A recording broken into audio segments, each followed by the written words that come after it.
Ok. Donc on est Vassur Liroto, donc on est dans Perek Bet à la Hagimel, donc et le roi des rois et des guerres, le deuxième chapitre, troisième Alaha, puisqu'on a fait déjà Alaha Aleph Bet la dernière fois. Donc ici on dit Vassur Liroto, donc on nous parle du kavod, de l'honneur qui est dû au roi. On nous dit Vassur Liroto Keshiu Rome, on n'a pas le droit de le voir quand il est nu. Velo Keshiu Mistaper, ni quand il se coupe les cheveux, a priori même s'il se rasait la barbe, ça rentre dans la même définition, dans le même interdit. Velo Keshiu Bebet Amechatz, ni quand il est dans le bain.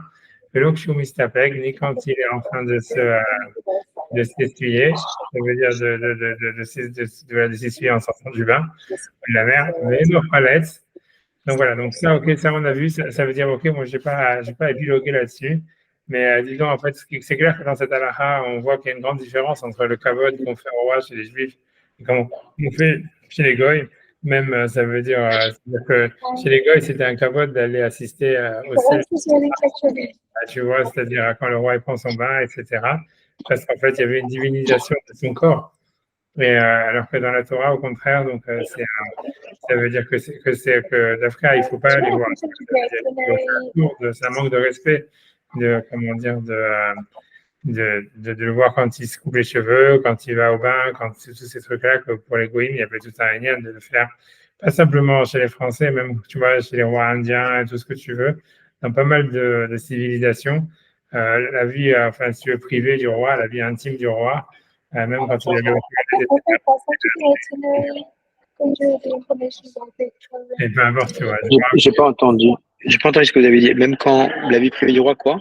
Ben, elle faisait partie du domaine public, c'est-à-dire que tu vois, c'est-à-dire que quand tu vas chez Louis XIV et tout ça, par exemple, mais c'est un exemple parmi d'autres, tu vois, c'était des nobles et ça veut dire que c'était un grand honneur d'assister au sel du roi, c'est-à-dire quand le roi il allait aux toilettes, il y avait toute une assemblée de nobles qui étaient autour.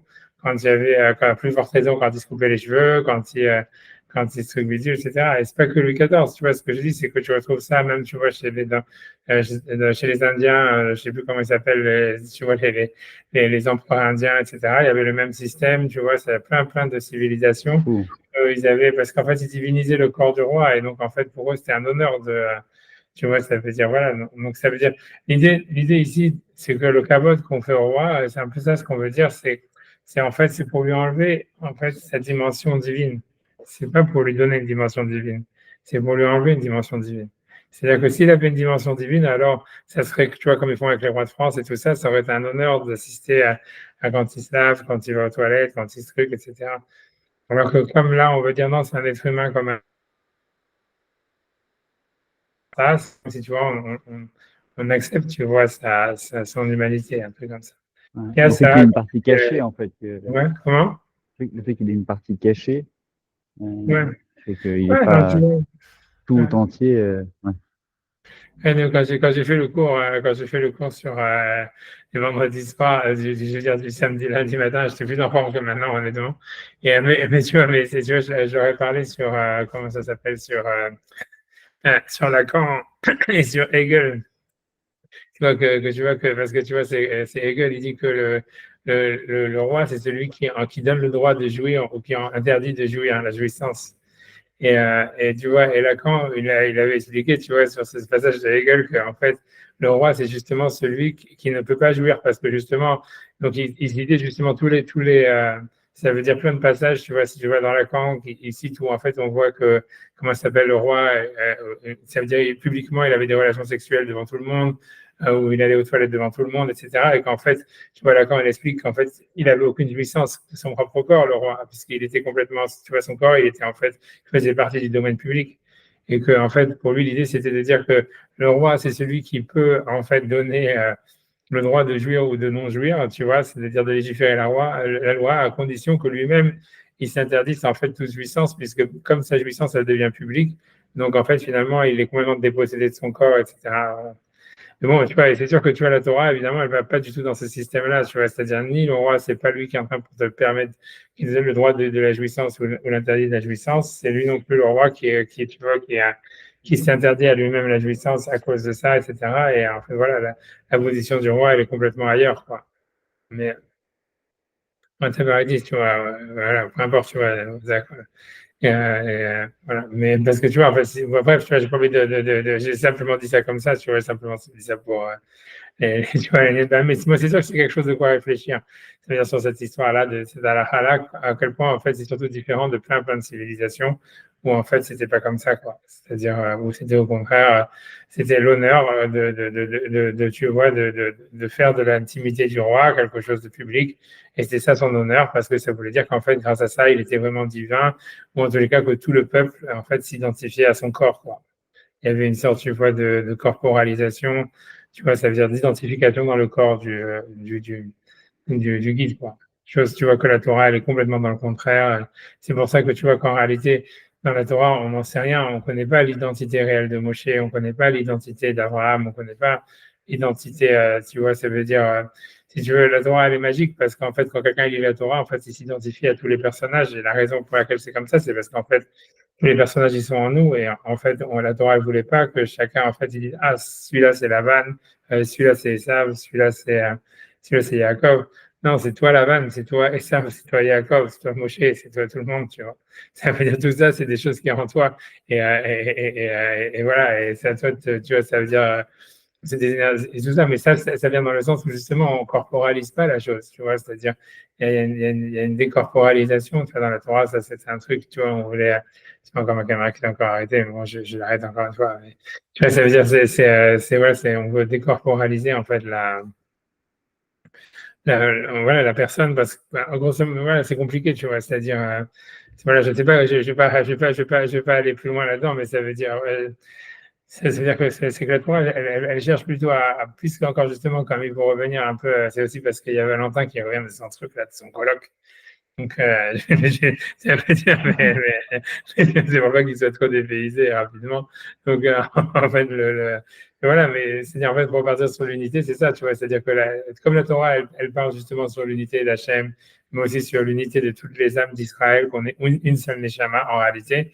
Et c'est aussi, tu vois, l'interdire en fait de faire des masques, ça veut dire de faire des statues, il vient aussi de ça, quoi. C'est-à-dire, voilà, c'est-à-dire qu'en fait, on dépasse complètement notre corps et on dépasse complètement, en fait, c'est-à-dire notre unité en tant que juif, en tant qu'être humain, même si on veut, peut-être plus largement, en fait, elle dépasse complètement l'image que notre corps, elle renvoie de nous-mêmes et que nous-mêmes, on se fait de notre corps, etc., quoi. Et donc, c'est pour ça, tu vois, c'est ça et c'est pour ça que dans la Torah, tu vois, là, peut-être, et c'est cette idée de la tsniout d'une manière générale, et c'est en tous les cas avec le roi, c'est la même chose, c'est-à-dire que, voilà, le roi, en fait, ça veut dire chacun, il doit voir le roi en lui. Et donc, la manière de voir le roi en lui-même, pour s'identifier au roi, pour dire, voilà, moi aussi, je veux être un roi dans le sens où je veux être exemplaire, en fait, ça passe par le fait que, justement, on respecte l'intimité du roi, de son corps, etc. En fait, finalement, c'est comme ça qu'on intègre, en fait, la royauté du roi et pas son corps, quoi. Et tu vois, et pour revenir un peu comme il disait Hegel, quoi, ça veut dire, ce qui permet en fait, la tsniout, ça permet en fait de, comment dire, d'évacuer cette histoire de la jouissance, du droit à la jouissance, du pouvoir de celui tu vois, qui a le droit en fait de donner, de légiférer, tu vois, versus celui qui reçoit la loi en fait. La tsniout, ça fait en fait que, comme on est dans la tsniout, donc en fait, tout le monde en fait peut s'identifier au roi, tout le monde comprend que le roi lui-même, voilà, il est humain, lui-même en fait, il a une partie en lui qui est pas roi, si on veut, ou quelque chose, tu vois, une intimité qui est pas roi, qu'il faut préserver, etc. Un truc comme ça, tu vois. Et ça permet, voilà, bref, je prends la parenthèse ici, c'est pas moi, c'est pas le sujet, mais voilà, c'était vrai pour dire quelque chose, c'est pour ça que Valentin, il est tu vois, c'est aussi quelque chose à réfléchir, mais c'est manière, tu vois. Stam, si tu veux, pour terminer encore sur ça, mais ça veut dire, l'idée, ce qui est très manière, c'est que Proust, tu vois, et Zachar Letov, que tu vois qu'il n'était pas du tout religieux ni rien du tout, et en fait, tu vois, ça veut dire, quand tu regardes la recherche du temps perdu, c'est exactement la même manière dans laquelle il a construit les personnages, et c'est-à-dire qu'en fait, tu vois, en fait, tu vois, quand on dit que Proust, en fait, c'est lui-même tous les personnages de la recherche du temps perdu, et en réalité, tu ressens ce qu'il a retransmis, en fait, ce qu'il y a dans la Torah, c'est qu'en fait, tu vois, on n'arrive pas à donner un visage au personnage à la fin, tu vois, et chacun, on sent que chacun, en fait, c'est des sortes d'archétypes je sais pas, de personnalités qu'on a en nous qui sont tous complémentaires, qui sont tous trucs, etc. Et que voilà, et c'est manienne que tu vois que Proust il a réussi tu vois, ça veut dire à donner ça dans une œuvre littéraire, alors que tu vois, c'est sûr qu'il a eu une éducation juive un petit peu, mais tu vois, pas grand-chose, c'est manienne. En tout cas, c'est un manienne. Voilà. Je vais faire ma parenthèse sur ça, je sais pas pourquoi je parlais de ça, c'est parce que je suis fatigué. Ouais, donc j'avance, tu vois. Donc, en tout cas, moi, c'est surtout c'est la suite, tu vois, du Rambam, tu vois, c'est pas donc sur l'histoire de la tsniout, du roi, etc. Donc, on avait déjà vu, je sais pas, la Gemara, elle va en parler beaucoup. Hein. La vérité, c'est que j'ai pas fait des trucs, mais c'est la Gemara dit que Shaoul, il a mérité d'être roi parce qu'il avait la tsniout, parce que quand il s'est justement caché dans la grotte pour aller aux toilettes, etc. Et plein d'autres choses comme ça. Et même, la Gemara, elle relate à ça, pas simplement à cause de ça, à cause du fait aussi ça veut dire que quand on lui a dit qu'il était roi, il a dit à personne qu'il était roi. Donc tout ça, c'est l'idée de la tsniout. Ça veut dire que, comme on avait déjà vu la semaine dernière, qu'il n'a pas dit, quand il a été oint, il a dit à personne, il n'a même pas dit à sa famille, ni rien, etc. Il a gardé en secret et tout ça. Et c'était, voilà, et c'est toute cette idée-là de la tsniout, tu vois, c'est quelque chose de whatever it is, tu vois. Non, non, c'est très compliqué, c'est une idée super compliquée en réalité, ça veut dire, voilà. Whatever it is, j'ai pas envie de, tu vois, j'ai pas envie de, tu vois, ça veut dire la tsniout, c'est ce qui permet, en fait, d'Afka. L'idée, c'est que c'est justement, c'est comme ça qu'en fait, on sanctifie le corps, quoi. Ça veut dire, l'idée, c'est que, tu vois, c'est à partir du moment où on a des halakhot de tsniout et on a des halakhot, tu vois, ça veut dire qu'ils sont très, très stricts sur qu'est-ce qui est, tu vois, qu'est-ce qui est pur, qu'est-ce qui est impur et tous ces trucs-là, et qu'on fait une distinction entre des fonctions, tu vois, qui seraient spirituelles et des fonctions qui seraient uniquement matérielles. En réalité, je sais pas comment expliquer, tu vois, c'est comme ça, en fait, qu'on comprend que la spiritualité, elle vient du corps, quoi. Et en fait, voilà, c'est une manière, tu vois, la manière de sanctifier le corps, justement, de donner un sens spirituel au corps, c'est justement tu vois, de le séparer tout en acceptant, mais en tous les cas, de montrer que dans le corps, il y a des moments qui sont purs, des moments qui sont impurs, quoi, comme dans la nida, comme dans tout ça. Et que c'est que comme ça qu'on peut spiritualiser le corps, quoi. Ça veut dire, voilà, si on dit, ah non, mais le corps, il est sain, tu vois, comme c'est ça, balle, péor, tu vois, ça veut dire aller aux toilettes, c'est comme étudier ou n'importe quoi, et que tout est la même chose, et que donc on n'a pas besoin d'avoir une certaine signéoute quand on étudie, quand on fait la tefila, etc. C'est à ce moment-là où en fait on a nié le corps complètement et on dit en fait tout le travail, toute la relation qu'on a avec Hachem, elle est uniquement spirituelle, elle passe que par notre esprit et par notre esprit, il n'y a aucune différence si on est là ou si on est là. Mais une fois qu'on commence à dire non, en fait, je ne peux pas faire la tefila si j'ai ça, si je suis dans tel ou tel endroit, voilà, où il y a la nida, il y a tout ça, ça veut dire que le corps, il a des moments où en fait, qui sont reconnus comme étant, où il est incapable en fait d'avoir une relation avec le spirituel. Donc c'est à ce moment-là qu'on comprend que toute la spiritualité, elle parle du corps, tu vois. Ouais. Voilà, whatever it is, tu vois, et de la matière et du corps, etc. Enfin, ouais, voilà, donc tout ça, whatever it is, j'ai pas envie de, je sais pas pourquoi je parle de ça, c'est pas du tout ça le sujet, mais c'était simple parce que voilà, comme la deuxième partie du cours, elle est pas très longue, et comme je suis fatigué, donc voilà, c'est pour ça que je te dis sur ça, mais je digresse sur ça, mais c'est quelque chose de très, très intéressant, tu vois, c'est quelque chose d'important à parler, à ne pas parler beaucoup sur ça. Et bref, en tout cas, ça, c'est la première partie de la première halakha. On va pas trop s'attarder dessus, mais ce qui va m'intéresser pour vous dire le sujet du cours à partir de maintenant, en fait, c'est l'histoire, voilà. Donc, l'idée, voilà, je lis le Rambam et je vais expliquer ce qui se passe. Donc, ensuite, donc, la deuxième halakha, elle semble avoir aucun rapport. Tu vois, c'est quoi? On nous dit comme ça. On dit Veno Choletz, ça veut dire, il fait pas Khalitsa. Khalitsa, donc, c'est si jamais le roi, il a un frère qui serait mort sans enfant. Alors normalement, tu vois, est-ce qu'il peut faire Yiboum ou Khalitsa? Et alors, alors la Gemara va dire que non. En fait, il peut faire ni Yiboum ni Khalitsa. La raison pour laquelle il ne peut pas faire Khalitsa, en fait, c'est compréhensible, on va dire, parce que voilà, il y a marqué dans le verset, chez Nehemar, Veyarka Befanav, c'est-à-dire que la femme, elle doit cracher dans sa chaussure en face de lui, en disant, ainsi on fait à celui qui n'a pas voulu donner un nom à son frère. Tu vois, ça veut dire. Et donc, comme ça serait le fait que la femme de son frère lui crache dessus, plus ou moins, ça serait un manque de respect pour le roi, donc on ne peut pas faire que le roi il fasse Khalitsa. D'accord?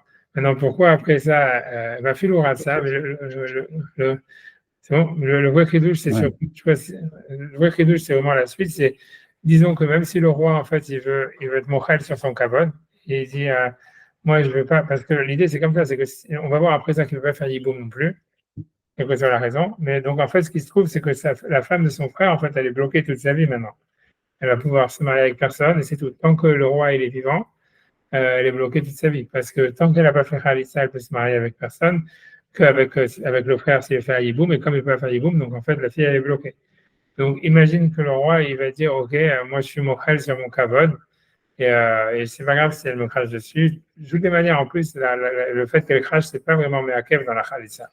Ça, c'est une autre question, quoi. Mais ça veut dire que c'est comme ça que la mitzvah doit être, mais si jamais une femme, elle n'a pas craché, la Khalitsa, elle est quand même valable.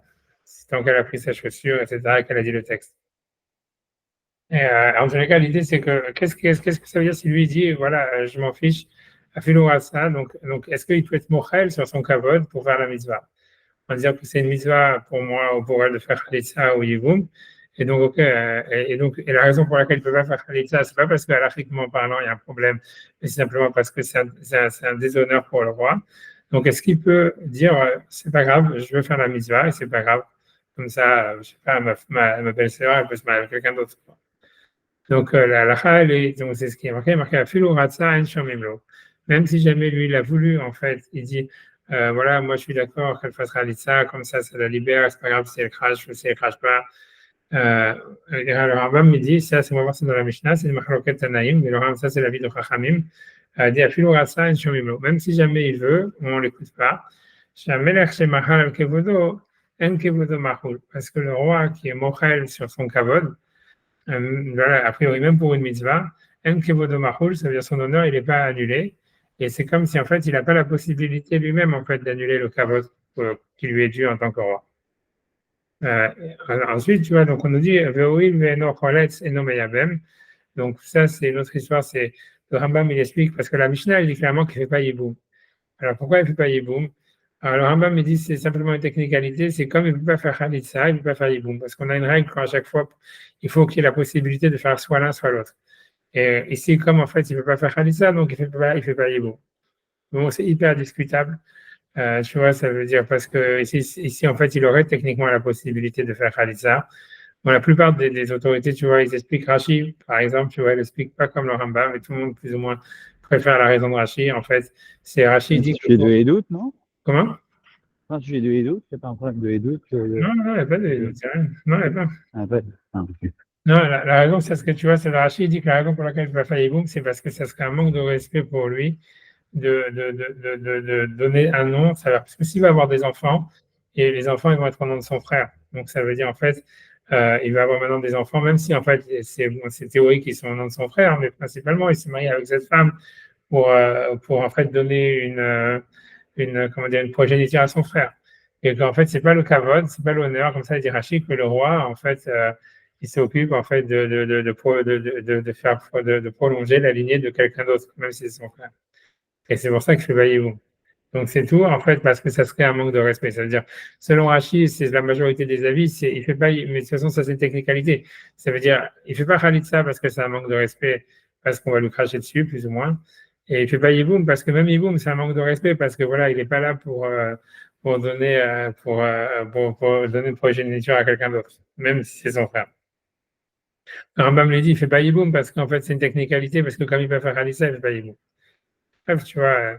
Bon, après ça, la suite du Rambam, c'est, tu vois, Vechen im methu, donc c'est lui-même, Shalom, il meurt sans enfant. Kevan, Sheyefshar Yavem et Ishto, puisqu'on ne peut pas faire Yiboum à sa femme, puisqu'on a déjà vu que la femme du roi, elle se marie avec personne, Kachen Chol Simla, donc elle ne peut pas non plus faire Khalitsa. Et donc, Teshev, l'Olam, Bezikata, donc elle reste toute sa vie, en fait, interdite à tout le monde, tant qu'elle a des frères qui sont vivants. Ça veut dire, que ce soit, tu vois, donc, la femme du roi, la femme du frère du roi, si jamais il meurt sans enfant, en fait, elle est bloquée toute sa vie tant que le roi il est pas mort, quoi. Et si jamais, par contre, c'est la femme du roi aussi qui doit faire les elle aussi, elle est bloquée toute sa vie jusqu'à ce que les frères ils meurent. Ouais, donc ça, c'est ce qu'il dit. Ça, c'est le principal c'est moi, sur lequel pas le principal c'est mais le point sur lequel moi je vais faire le cours, c'est sur le point de s'il a voulu, on l'écoute pas. Et, comme si tu vois, ça veut dire comme si le roi, même pour son kavod, même pour une mitzvah, il peut pas être moral sur son kavod. Tu vois, ouais. Maintenant, 2 secondes. Donc ça c'est un truc, tu vois, ça veut dire, tu vois, qui est pas évident. Par exemple, tu vois, donc ça veut dire, tu vois, ça veut dire, C'est un peu comme, Ouais. c'est un peu comme on va se convertir. Laurie, on peut pas on est pas, il peut pas se convertir. Quand tu l'es définitivement. Ça, J'ai pas, qui c'est qui peut pas se faire ça? J'ai pas compris. non, on peut pas. On peut pas, en théorie. On peut pas devenir goy, en fait. C'est pas possible. C'est un truc qui est au-delà de notre décret, de notre choix. Quoi. Ça fait partie des conditions de départ. Non, Ouais, non, comme pour c'est l'euro. peut-être, mais c'est ouais, ouais, mais si c'est différent parce que tu pourrais dire, voilà, ça veut dire, tu vois, c'est différent parce que tu pourrais dire, voilà, lui, il veut maintenant faire comme ça et tu vois, c'est qu'une question de capote, tu vois. Tu vois, c'est pas une question de, comment dire, tu vois, voilà, c'est pas une question, c'est pas une question de statut, tu vois, en disant, voilà, c'est un être humain de tel ou tel truc, tu vois, c'est vraiment, ouais, normalement, le kavod, ça devrait être quelque chose que si lui, il dit, voilà, je veux faire la mitzvah ou quelque chose comme ça, tu vois, on pourrait, tu vois, ça veut dire, et peut-être qu'il pourrait être moral, quoi. On va voir que c'est pas évident du tout, tu vois, il y a des contre-exemples à ça, tu vois. Ouais, il y a plein de contre-exemples à ça, c'est l'histoire. Mais ça veut dire, surtout, l'idée, c'est surtout que c'est même pour une mitzvah, il peut ne pas le faire, il peut pas le faire. Et, voilà, comme ça, tu vois, on va voir, on va voir. C'est-à-dire, si tu veux, on va voir, il y a des contre-exemples, c'est pas évident. Et tu vois, d'abord, tu vois, je pense que parce que maintenant, tellement que j'ai pas tellement préparé le cours, je suis désolé de ne pas être vraiment en super forme ni rien. Mais tu vois, ça veut dire en Non, tout cas, non, donc, top, top. Non, non, non. Je passe complètement d'accord, inaperçu. Super Bila. d'accord, ok, alors tant mieux. Alors, si tu n'as pas été aperçu, mais j'espère, ok, donc, en tout cas, donc, la Mishnah, je sais pas, dans les textes que moi j'ai dans le truc, après, donc, j'ai la Mishnah. Une seconde, une seconde, une seconde, une seconde. Ouais, une seconde.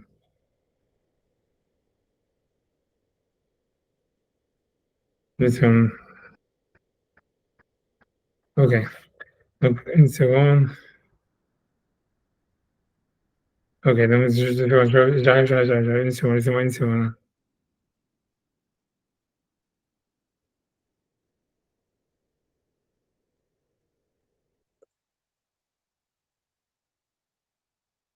Une seconde.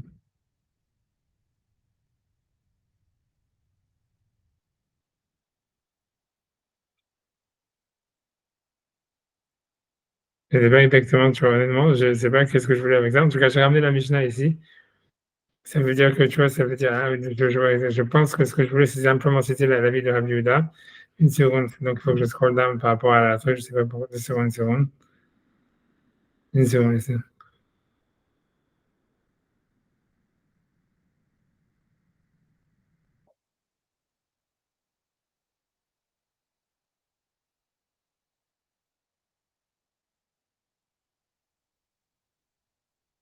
Bizarre, une seconde, j'arrive juste.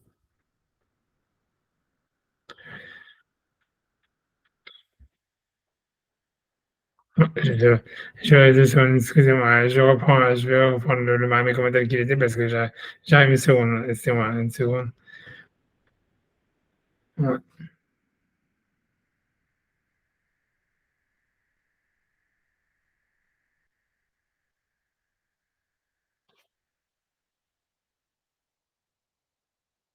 Voilà, donc en fait, donc ici, je veux simplement, donc je ramène ici là, une seconde, j'arrive, désolé. Voilà. Donc en fait là, tu vois, donc c'est-à-dire, donc ça c'est quand la Gemara, quand elle explique la vie de Rabbi Yehuda, Rabbi Yehuda lui discute en fait sur la vie que Maïmonide il a ramenée et qui pense que le roi en fait il est il peut faire Halitza s'il veut le faire. Et la Gemara, elle objecte sur Rabbi Yehuda en disant l'Ocholetz, donc l'Ocholzin, et Rabbi Yehuda, lui, il a dit s'il veut, il peut. Si, la Gemara demande mais comment c'est possible Eni va Amar Ravashi, n'est-ce pas que Ravashi l'a dit Aflou le Mande Amar, même selon celui qui a dit Nassi chez Machal al Kevodo, un Nassi, donc un prince qui a été mochel sur son Kavod, Kevodo Machul, son honneur, il est pardonné. Melech Shemachal al Kevodo, un roi en fait qui a demandé que son honneur soit pardonné, En Kevodo Machul, son honneur ne peut pas être pardonné. Chez Neymar, Sam Tassim Alecha Melech, puisque le verset dit tu mettras sur toi un roi. Chez Tehemato Alecha, donc il faut que tu aies la crainte de lui. Donc c'est comme c'est nous qui avons une obligation de l'honorer. Lui, il peut pas en fait intransiger sur son honneur en disant ok je veux faire la mitzvah. Donc comme en Rabbi Yehuda, qui est un avis donc qui discute sur l'opinion de Rambam, qui est un auteur de la Mishnah qui discute sur Rachamim, qui est un avis minoritaire. Comment est-ce que lui il peut dire en fait parce que on va faire la Mishnah peut-être plus tard. En tout cas, lui dit que s'il veut, il peut dire je veux faire la mitzvah. Et donc la Gemara dit en fait selon Rabbi Yehuda mitzvah sha'ani. Ça veut dire que Rabbi Yehuda lui pense que comme pour faire une mitzvah, un roi il peut en fait annuler son honneur en disant comme c'est pour l'honneur d'Hachem, donc en fait c'est mon honneur à moi en fait qu'on me laisse faire la mitzvah. Et ça, tu vois, donc ça, mais l'idée, ça serait que ça, c'est l'opinion de Rabbi Yehuda, mais que Rachamim, qu'ils pensent qu'on ne le laisse pas faire Khalitsa ou Yiboum, même s'il demande à le faire, c'est parce qu'en fait, ils pensent que même pour une mitzvah, un roi, il ne peut pas annuler son honneur. Parce qu'en fait, tu vois, ça serait comme nous, on est obligé de l'honorer, etc. Même pour une mitzvah, nous, on ne peut pas laisser, en fait, on peut pas laisser passer ça. On peut pas laisser passer ça. Non, le problème, c'est que voilà, donc il y a plein de contre-exemples par rapport à ça. Un des contre-exemples, c'est celui-là. Voilà, on va le faire. J'espère que ça va tomber bien cette fois-ci. Voilà. Donc ici, par exemple, la Gemara, elle ramène une Gemara. Donc ça, c'est une Gemara dans Sota, où il y a marqué donc qui nous parle d'Agrippas, le roi Agrippas. Donc quand il faisait la lecture de la Torah au moment du Hakhel, c'est-à-dire lorsqu'on rassemblait tous les Juifs au Beth Amikdash une fois tous les 7 ans. Donc voilà, le roi devait lire la Torah.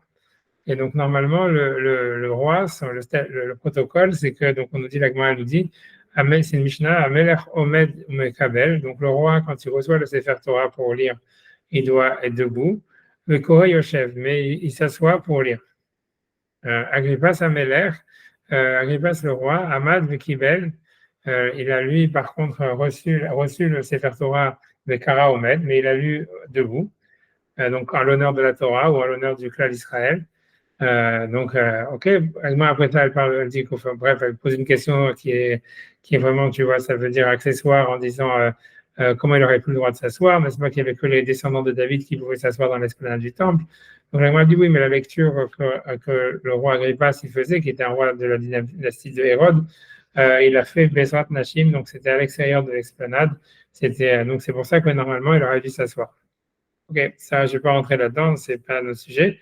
Mais en tous les cas, la Gemara dit, en tous les cas, le paragraphe d'après, il dit Veshipru Chachamim. C'est que les sages, ils l'ont loué du fait qu'il était resté debout pour la lecture de la Torah et qu'il avait lu la Torah debout. Donc la Gemara demande Shipru, ça veut dire les sages l'ont loué. Et que là, les Shapir Ravad, est-ce que ça veut dire qu'il avait bien fait Ravashi, n'est-ce pas que Ravashi, il a dit Afilou les man de Amar, même selon celui qui pense Nasi chez Mahal al Kevodo, ça veut dire un prince qui veut pardonner son honneur, Kevodo Mahul, son honneur il est pardonné. Melech chez Mahal al Kevodo, un roi qui veut annuler son honneur, En Kevodo Mahul, son honneur n'est pas pardonné, chez Nehemar, puisque le verset dit Som Tassim Alecha Melech, tu dois te mettre sur toi un roi, chez Tehemato Alecha, il faut que tu aies la crainte de lui. Donc, les sages, ils n'auraient pas dû accepter que Agrippas il fasse la lecture de la Torah debout alors qu'il devait la faire assise en son honneur à lui. Et sur ça, la Gemara répond, elle dit mitzvah sha'ane. Ça veut dire que comme c'était une mitzvah, c'est différent. Donc ça veut dire que pour une mitzvah, le roi, en fait, il peut annuler son honneur. Et donc ça, évidemment, ça contredit en fait le principe qu'on vient de lire dans la Gemara, comme la Gemara donc, avec la Khalitsa, où la Gemara disait qu'en fait, bien que c'est une mitzvah de faire Khalitsa, il n'y a que Rabbi Yehuda qui est un avis minoritaire qui pense que le roi il peut annuler son honneur et dire je vais faire la mitzvah. Et or ici, par exemple, on nous dit voilà pour une mitzvah qui est moins importante a priori, qui est simplement de faire la lecture de la Torah en public et pour faire l'honneur à la Torah. Alors on te dit qu'Agrippas, lui, en fait, il a annulé son honneur qui est normalement d'être assis quand tout le monde est debout, et que la Gemara dit ici c'était pour une mitzvah, donc c'était différent. Et donc voilà, c'est contradictoire avec la Gemara avec la Gemara de la Halitza. C'est clair la question? Ouais, c'est une question simple. C'est très clair, oui. D'accord. Donc, sur ça, il y a un Tosfot. Ouais, Tosfot, donc, next step, c'est Tosfot. On va juste seconde, je n'aurai jamais Tosfot. Donc, Tosfot, là-bas, il va ramener plein de cas. Comment dire, il va poser la question. Mais pourquoi c'est pas Tosfot? Une seconde, une seconde. J'arrive.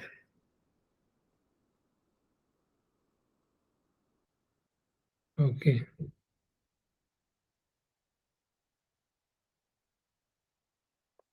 Voilà, Tosfot. OK.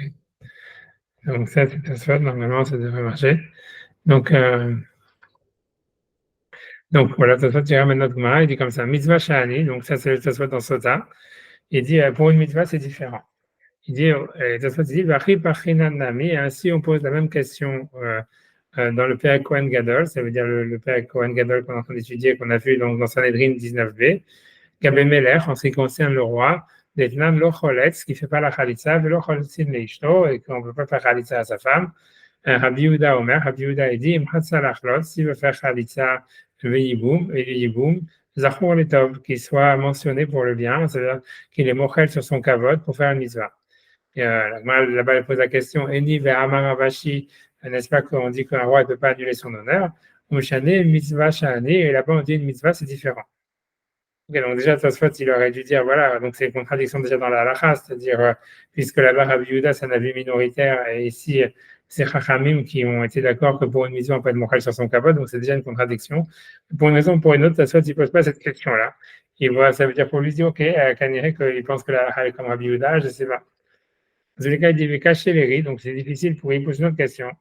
Amaïlo Meshane arrive et Perek Sheni Diktuvat. Ça, il va poser une autre question. C'est-à-dire que l'Agma dit comme ça là-bas, elle dit qu'est-ce qui se passe si jamais il y a un cortège où il y a en fait il y a un enterrement, un mariage. Alors l'Agma elle dit ma virine est un maître mi pene akala. Ça veut dire on laisse passer la mariée avant l'enterrement. Ça veut dire une mariée elle a plus de kavod qu'un enterrement. Mais l'Agma dit par contre si jamais il y a un roi, le roi il passe avant l'enterrement et avant la mariée. Ça veut dire parce que l'honneur qui est du roi, il est plus grand que celui qui est dû à être donné à une mariée ou à un homme qui est mort qui doit être enterré. Alors, les fenêtres, c'est basé sur Israël. Mouala va l'Agrippas Amelech, donc ils ont dit sur Agrippas le roi, Shavar l'Ifneakala. Ça veut dire qu'il a laissé passer, il était dans un, je sais pas, dans un bouteillage, je ne sais rien, et qu'il a laissé passer une mariée devant lui. Veshifru Chachamim. Et les sages, en fait, lui ont dit qu'il avait bien fait, ils l'ont loué pour avoir fait ça. Pour avoir été mochal sur son kavod en l'honneur d'une mariée. Donc, sur ça, l'Agma dit, Veka Paris, Michal de Shapir Avad. L'Agma dit, mais est-ce qu'on peut dire qu'il a bien fait? Encore, on revient sur le même principe. Bamar Rabashi, n'est-ce pas qu'un roi, même si un prince, il peut annuler son honneur, un roi, il ne peut pas pardonner son honneur, il peut être mochal sur son kavod. Et là-bas, l'Agma répond, Umshane Parashat Derachim Ava. L'Agma dit là-bas, c'était un carrefour.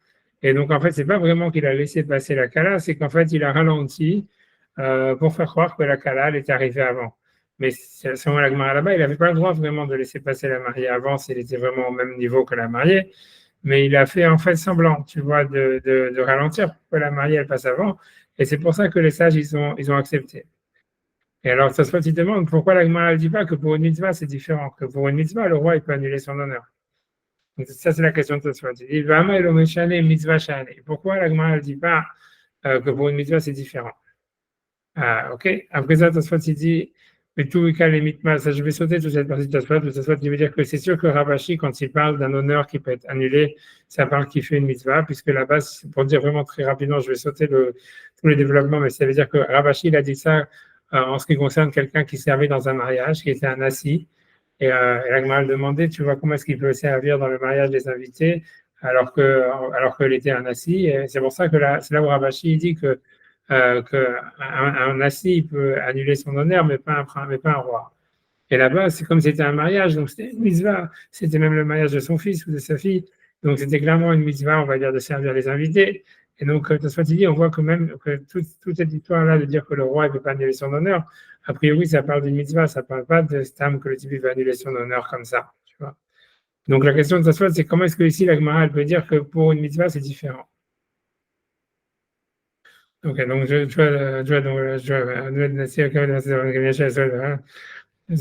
saute, tu vois, je saute. Tu vois, la Gemara parle de l'histoire d'Abraham Avinu, etc.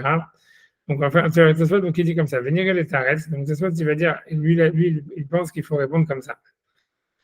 Venir les taretz, c'est Dafka, Acha, Shayach, Lememar, Mitzvah, Shahane. Ça veut dire, c'est simplement ici, par exemple, où Agrippas, il a décidé de se lever, tu vois, pour la Torah. On peut dire, voilà, il peut annuler son honneur pour la Torah. Mais chez Ukvod la Torah, parce que c'est l'honneur de la Torah. Chez Ukvod Ashkina, qui est l'honneur d'Hachem. Aoud des Père Kohen Gadol. Parce que l'agma, là, c'est un truc super bizarre, mais c'est pour ça que c'est un truc super.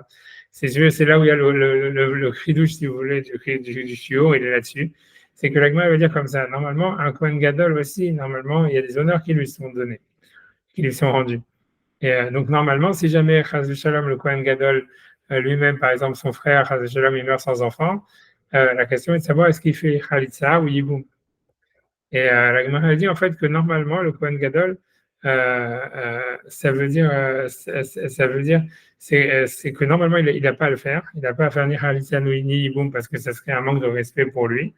Mais s'il veut le faire, il peut le faire. Et ça, personne ne discute. Ça veut dire que le Kohen Gadol, s'il veut faire Yiboum, il veut faire Yiboum. S'il veut faire Khalitsa, il veut faire Khalitsa.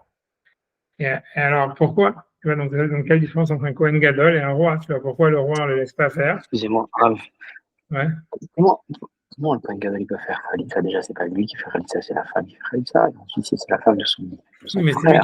c'est lui qui se fait cracher dessus, tu vois, c'est l'histoire. Mais non, si c'est son frère, c'est pas lui. Si son frère il est mort sans enfant et que maintenant la femme elle est bloquée, et lui, si la femme, lui et maintenant la femme, si elle veut se marier à quelqu'un d'autre, c'est soit elle fait Yiboum avec le Kohen Gadol, et ça tu peux dire comment c'est possible, puisqu'il faut qu'il se marie avec une vierge, c'est possible, si jamais en fait, tu vois, c'est possible que le frère. Si lui il refuse. Si lui il refuse de faire Yiboum, elle fait Khalitsa à lui. Ouais, elle fait Khalitsa lui, c'est elle qui crache sur d'accord. Elle prend sa chaussure, elle laisse des choses, et après elle crache dans la chaussure. Et c'est la même chose, tu vois. D'accord. C'est pour ça que c'est un manque de respect. Donc un roi, normalement, on ne lui fait pas ça parce que c'est un manque de respect. Un Kohen Gadol aussi, on ne le fait pas ça parce que c'est un manque de respect. Donc la raison, c'est que tu vois, c'est que le frère, si par exemple, Hazé Shalom, s'il y a un autre frère, tu comprends, alors c'est ça sauve toute la situation. Tu comprends, c'est comme c'est parce que voilà, il suffit que, imagine, tu vois, qu'un frère, Hazé Shalom, il meurt sans enfant, et un autre frère, c'est un Kohen Gadol, alors que lui ne peut pas faire Khalitsa et boum, mais s'il y a un autre frère qui n'est pas Kohen Gadol ou qui n'est pas roi, lui, en fait, tu vois, il fait Khalitsa et boum, et la fille, elle est sauvée, tu vois. Mais le cas où c'est vraiment dramatique, c'est si jamais il n'y a pas d'autres frères, tu comprends, puisque la fille, maintenant, se retrouve bloquée toute sa vie. Et donc, l'idée, c'est que c'est ça. Donc, le roi, donc, a priori, le roi et le Kohen Gadol, ils ont le même statut. Dans les deux cas, on leur dit, vous faites ni Yiboum ni Khalitsa. Mais parce que c'est un manque de respect envers le Kohen Gadol ou envers le roi. Mais la différence, là, ce qui est très étrange, c'est que la différence, c'est s'il veut être mochel. C'est que le Kohen Gadol, il peut dire, OK, moi, je peux faire la mitzvah et je vais faire Khalitsa. Et même si ça manque de respect pour moi, je suis mochel sur mon kavod.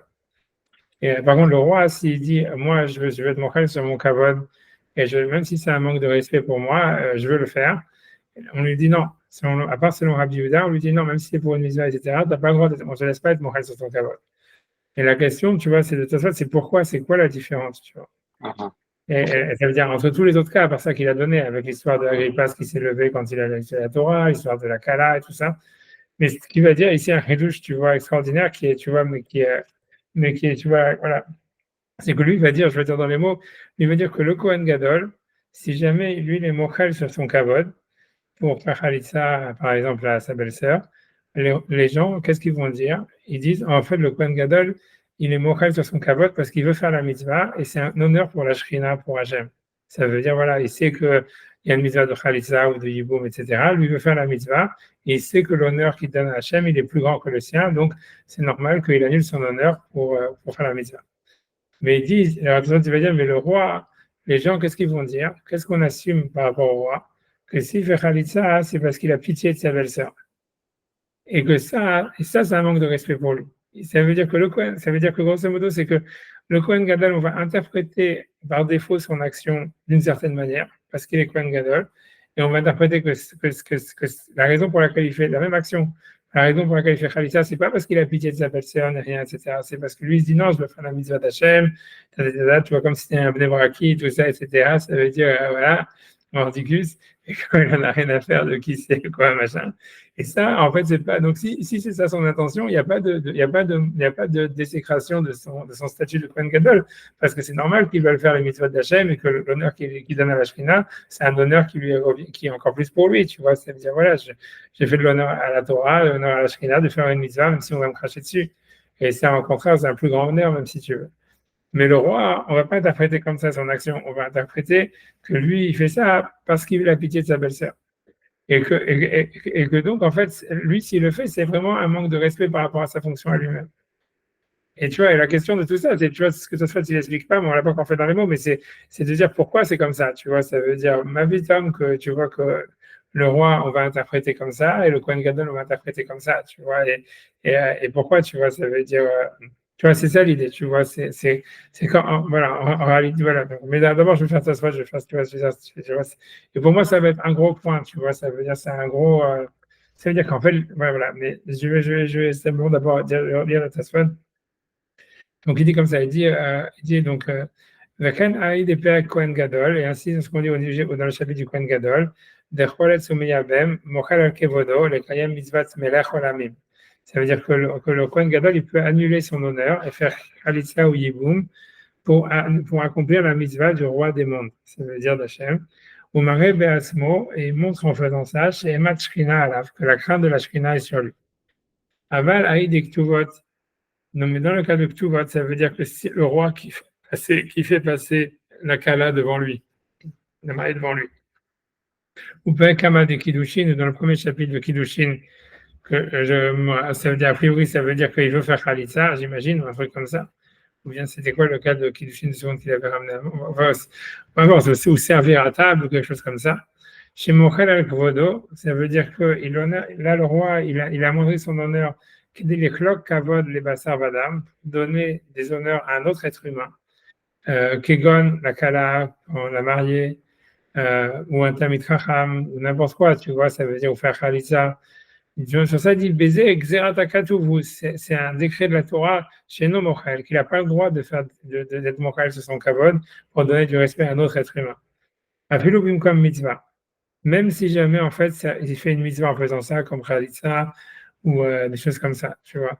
J'ai mitzvah kibud atzmo, parce qu'il a une mitzvah qui précède de se donner des honneurs à lui-même. Non seulement ça, ce qui veut dire, c'est pas ça. Ce qui veut dire, c'est que les autres, ils ont une mitzvah de l'honorer.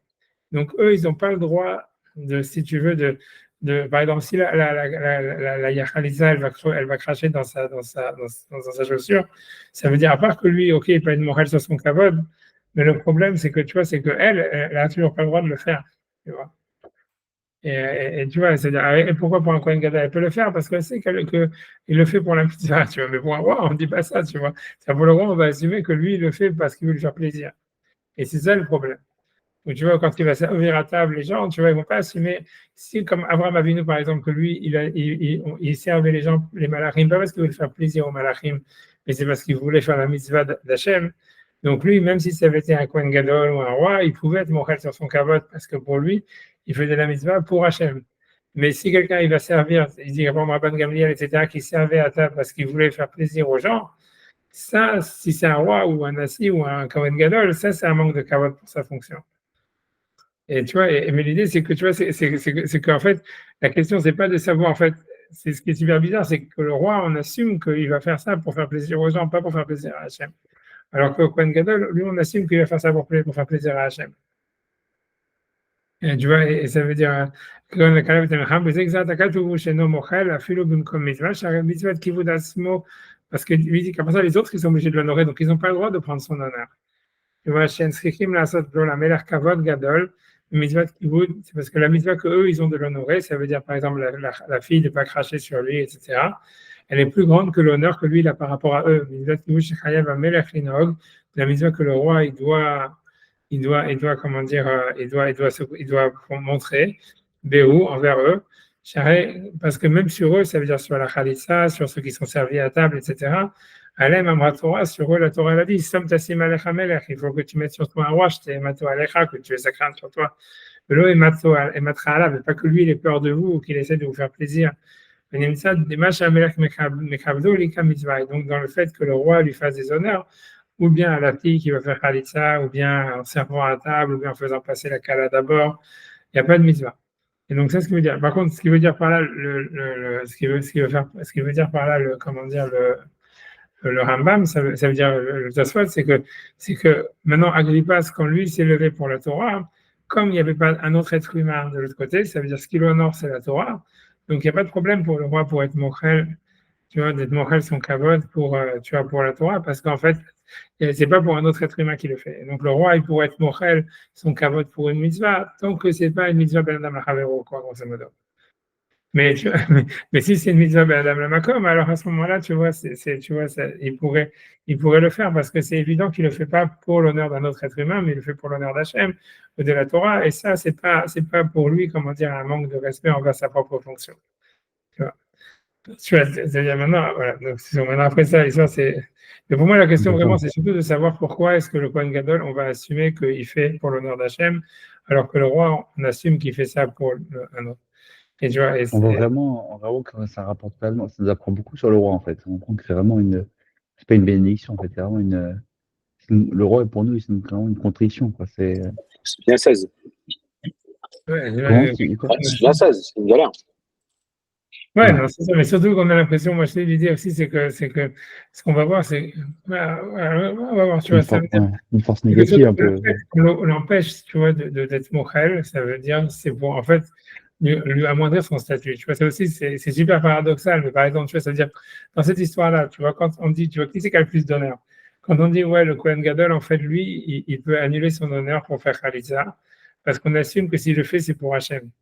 Alors que tu vois, le roi, on te dit non, toi, tu ne peux pas annuler ton honneur pour faire une mitzvah parce que tu le fais pour les êtres humains. En fait, à qui c'est en fait qu'on fait le plus d'honneur en fait? C'est Kohen Gadol. un gadol, tu vois. Ça veut dire qu'on le considère plus haut. On dit, voilà, lui, il peut être mochel sur son kavod. Toi, ça veut dire l'idée, c'est que si toi, tu es mochel sur ton kavod, ça serait comme de l'hypocrisie ou quelque chose comme ça, ou tu vois, un truc comme ça. Et alors que le roi, non, on n'assume pas, le Kohen Gadol, on n'assume pas ça, tu vois. Et l'idée, c'est qu'en fait. Chazaka que le Kohen Gadol a et que le roi n'a pas. C'est manière, parce qu'on va voir, mais c'est pour ça, mais ce que ça veut dire, ce que je veux dire par là, c'est qu'en fait, ce que ça veut dire, c'est que c'est une grosse madriga, en fait, ça veut dire, en fait, c'est une madriga de pouvoir être modeste, quoi. Ça veut dire qu'on ne peut pas permettre à tout le monde d'être modeste. Ça veut dire que pour quelqu'un, ce qu'on apprend de là, surtout, c'est que tu vois, c'est que le Kohen Gadol, on peut lui permettre d'être modeste parce qu'on assume qu'il le fait pour la bonne raison. Tu vois, ça veut dire qu'il le fait pour l'honneur d'Hachem, etc. Mais le roi, en fait, on n'assume pas qu'il va être modeste pour la bonne raison. Et donc, c'est pour ça qu'on ne lui laisse pas ce droit d'être modeste d'une certaine manière.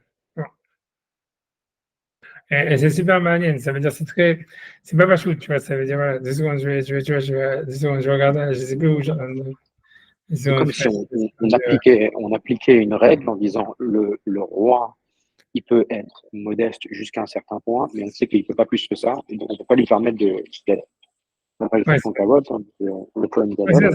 On lui permet pas d'annuler son cavote. Parce qu'en fait, c'est au-delà de cette possibilité.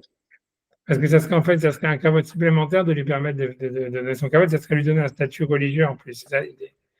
Ça serait lui donner un statut de modèle religieux, alors qu'en fait, pour nous, c'est pas un modèle religieux. Si tu veux, tu vois, on a l'impression que c'est, je sais pas quoi, tu vois, ça veut dire, c'est un symbole, peut-être, je sais pas, du pouvoir, du gouvernement, du peuple d'Israël, de la relation d'Hachem avec Israël, un truc comme ça. Mais c'est pas le chef des croyants, quoi. C'est ce que ça veut dire. Oui, ça aussi, c'est une grosse différence, tu vois, avec l'islam, où tu vois, dans l'islam, tu vois, tous les présidents, tous les ministres, tout ça, sont toujours les chefs des croyants. Ça veut dire, il n'y a pas de différence entre, tu vois, celui qui est en haut du gouvernement et celui qui est le chef spirituel, ça doit toujours être la même chose. Alors aussi, pour ça, tu vois, la Torah, elle montre que non, que, en fait, le chef du gouvernement, il n'est pas le chef des croyants, et en fait, son niveau spirituel, il est moindre, il est accepté comme tel, tu vois, il est accepté comme étant moindre. Ça renforce vraiment la discussion, la question sur le livre de Melech Mashiach dans la fin des temps, parce que pour le coup, il a pour vocation de ramener, d'être un peu le père des croyants. Jamais on parle du Kohen Mashiach qui va lui ramener à la spiritualité. C'est le Melech Mashiach comme s'il y avait un mélange des genres, quoi. C'est bizarre. Ouais, c'est pas évident. Mais parce que là encore, on va voir que tu vois, c'est-à-dire le descendant de David, c'est différent encore une fois, c'est notre histoire, tu vois. Et tu vois, donc, par exemple, tu vois, donc, c'est pour ça que j'ai ramené donc, ce passage-là, qui est une Haftarah, qui est très connu, mais qui est très manienne, tu vois, c'est-à-dire, tu vois, donc, je sais pas si vous connaissez, c'est l'Haftarah, quand je pense, je sais plus dans quel paracha, je pense que c'est dans le, bref, c'est passé il n'y a pas longtemps, mais ça parle en tous les cas de quand David, il a ramené l'Arche Sainte à Jérusalem. Et donc là-bas, il y a marqué, Moi, c'est dans Shmuel Bet, Shmuel Aleph, Shmuel, j'ai oublié si c'est Shmuel Aleph ou Bet, j'en sais rien, je crois. C'est Shmuel Bet, c'est sûr, je crois. Je vois, chapitre 6. Il y a marqué David, Mecharker Bechol Oz, Lifnei Hashem, David, Chago Ephod Bad. Ça veut dire que David, il dansait devant l'Arche Sainte avec toute son énergie. Il était habillé très légèrement, a priori. Tu vois, Ephod Bad, en fait, Ephod, en fait, c'est comme une sorte de napperon, tu vois, napperon. Donc, en fait, c'est une sorte de, tu vois, comme ils font dans les dessins des hiéroglyphes les Égyptiens, avec un petit machin, tu vois, c'est plus qu'un pagne, mais pas beaucoup plus qu'un pagne, quoi. Tu vois, ça veut dire, tu vois, voilà, mais David veut quoi, le Israël, et David et toute la maison d'Israël, Maalim et Aaron Hachem, donc il faisait monter l'arche d'Hachem, l'armoire d'Hachem, l'arche sainte, Bitroua, avec des sonneries, ou le chauffard, le son du chauffard. Vaya Aaron Hachem, et ça veut dire, ça veut dire l'arche sainte, Ir David, il est venu dans la ville de David, ça veut dire à Jérusalem, ou Michal bat Shaoul, et Michal, la fille de Shaoul, qui était mariée avec David, Ishkefa Be'alachalon, elle regardait par la fenêtre, Vateret Amelech, elle a vu le roi, David, Mephazez, ça veut dire qu'il sautait, on va dire, on Mekarker, qui dansait, Lifnei Hachem, devant Hachem, Vatibez Lobeliba, et donc il a été, ça veut dire elle a manqué de respect pour lui. Ça veut dire il se dégrade. Il a été dégradé dans son cœur. Il s'est dégradé en faisant ça. Vayavo et Aaron Hachem, donc l'arche sainte de l'arrivée, Sigmoto Bimkomo, ils l'ont mis à son endroit, Betor Haouel dans la tente qui avait été préparée pour ça, Shanata Lo David, que David avait planté, Vayal David Olot Lefne Hachem ou Shnabi, mais David il a amené des holocaustes et des pacificateurs devant Hachem. David Maalot Haola, et donc David il a fini d'amener les holocaustes, Shlamim et les pacificateurs, Vayevrech et Ha'am, Beshem Hachem Tsevakot, il a béni le peuple par le nom d'Hachem des armées, Vayechalek lechol ha'am, et il a partagé à tout le peuple, lechol ha'am Israël, à tout le peuple d'Israël, Mish ve'adisha, d'un homme aux femmes, Chalat lechem, ça veut dire un pain, Achad, ça veut dire un chalat de pain, Ve'eshpar echad, je sais pas, c'est un cadeau, un gâteau, ça veut dire un donut, un donut, je sais pas, un beignet, Ve'ashisha achat, et un pain au programme. Un quoi, pardon? Je pense que tu vois que cette histoire, tu vois, des donuts et des pains au raisin, c'est parce que c'est pour montrer, je pense, que la différence qu'il y aura après avec Shlomo, que quand ils sont venus pour l'inauguration du Beth Amikdash, il a donné à chacun du vin, des machins, etc. C'est parce qu'il n'avait pas tellement d'argent, en fait, c'est ça, donc c'est tout ce qu'il pouvait donner, tu comprends. Et Vayashov David, Levarach et Beto, et donc David, en fait, il est venu pour venir sa maison, ça veut dire, voilà, il était très content, etc. Et voilà, donc comme beaucoup de personnes, comme je dis, quand ils reviennent de faire une mitzvah, ils sont accueillis très chaleureusement par leur femme. Alors, donc voilà, donc Vatetse Michal Bat Shaoul Ikrat David, et Shaoul, donc elle est sortie à la rencontre de David, Vatomer, elle a commencé à l'engueuler. Maniach Badayom, quel est l'honneur aujourd'hui? Melech Israël, le roi d'Israël, Hachan Nigla Ayom, qui s'est dévoilé aujourd'hui, il est né Amhot Avadav, parmi les esclaves, les servantes de ces esclaves, qui est Galot, Niglot et Hadarikim, comme il se dévoile un imbécile, les imbéciles, en s'exposant comme un imbécile. Vayomer David al-Michal Ifne Hachem, et donc David il a dit à Michal, donc sa femme devant Hachem, Asher Bahar Bima Avicha, pourquoi Hachem, tu vois, il m'a choisi par rapport à ton père, ou Mikol Beto et par rapport à toute sa famille, les Sabot Oti Nagid Alaham, pour me mettre moi comme le guide, en fait, le peuple, le rouleur, ça veut dire le législateur du peuple, à l'Israël, sur Alam Hachem, sur le peuple d'Hachem et Israël, Beshirachti Lifne Hachem, et je me réjouis devant Hachem. Et dit, Venikloti, grosso modo, ce qui veut dire, c'est que Shaoul, c'était un mec qui ne savait pas justement annuler son honneur devant Hachem. Moi, tu vois, je sais annuler mon honneur devant Hachem, c'est pour ça qu'Hachem, il m'a choisi. Il continue, il dit, Venakol tiod mizod, Venakol tiod mizod, et même si je m'étais encore plus, on va dire, amoindri devant Hachem, là, il dit, Shafal be'enai, et j'aurais été encore plus bas à mes yeux, Veimaot et Veima Amaot, et avec les esclaves, Asher Amar, ce que tu as parlé, Imam, avec Asher Amar dont tu as parlé, Imam Ikaveda, c'est avec elle, avec ces esclaves-là que j'ai déshonneur. Et voilà, donc lui, tu vois, donc ça veut dire, grosso modo, il répond en disant, voilà, ça veut dire, j'ai été choisi par Hachem justement parce que moi, ça veut dire, je suis humble et je sais m'annuler, ça veut dire, voilà, je suis mochel sur mon kavod, ou même pire, devant tout le monde pour, voilà, pour le peuple. Et voilà, Imam Kabeda. Et la scène du verset, c'est où Michal bat Shaoul. Et Michal, la fille de Shaoul, loya la Vlad, elle loya la Yeled, elle n'a pas d'enfant, à Diamota jusqu'au jour de sa mort. Ça veut dire a priori parce que Hachem il a puni a priori, tu vois. Et tu vois, parce que tu vois, donc, mais tu vois, donc ça, ce passage, tu vois, il pose question parce que en réalité, tu vois, ça veut dire d'abord quand tu regardes l'histoire de Shaoul, par exemple, par rapport à David, tu vois qu'en fait, il est beaucoup plus low profile que David, tu vois. Ça veut dire, tu vois, Shaoul, il n'avait pas de palais, il n'avait pas de cour, il n'avait même pas d'armée. Tu vois, à chaque fois, tu vois, quand il revient toujours chez lui, dans sa maison natale, chez son oncle, après chaque bataille et tout ça, il n'a pas 18 femmes, il n'a pas des concubines, il n'a pas, tu vois, ça veut dire tout le tralala. Et tu vois, et c'est un peu, tu vois, c'est vrai que c'est étonnant que, tu vois, quand ici, David, il dit à Michal, la fille de Shaoul, oui, moi, en fait, moi, je suis humble et tout ça, etc. C'est pour ça qu'Hachem m'a choisi, etc. Et tu vois, et en plus de ça, quand tu regardes l'histoire, c'est quand tu regardes pourquoi est-ce que Shaoul, en fait, il a perdu la royauté, vraiment, ça veut dire quand tu regardes la vraie histoire, on nous dit au contraire que ce qui s'est passé, c'est quand il n'a pas tué Agag, qui était le roi d'Amalek, c'est parce qu'il avait écouté la voix du peuple. Et là-bas, Shmuel, quand il lui enlève la royauté, il lui dit, si tu es petit à tes propres yeux, sache que tu es le chef des tribus d'Israël. Et qu'en fait, tu vois, ça veut dire que a priori, c'est parce que Shaoul était trop modeste et qu'en fait, il n'avait pas de, tu vois, ça veut dire pas de leadership, qu'il voulait faire plaisir à tout le monde et que c'est à cause de ça qu'on lui a enlevé la royauté. Donc, tu vois, c'est très étrange. Tu vois que ici, en fait, David, il dit, ah voilà, moi, en fait, moi, je suis humble, etc. Et c'est pour ça que je m'a choisi. Mais dans votre famille, à vous, en fait, ça veut dire, ils étaient pas humbles.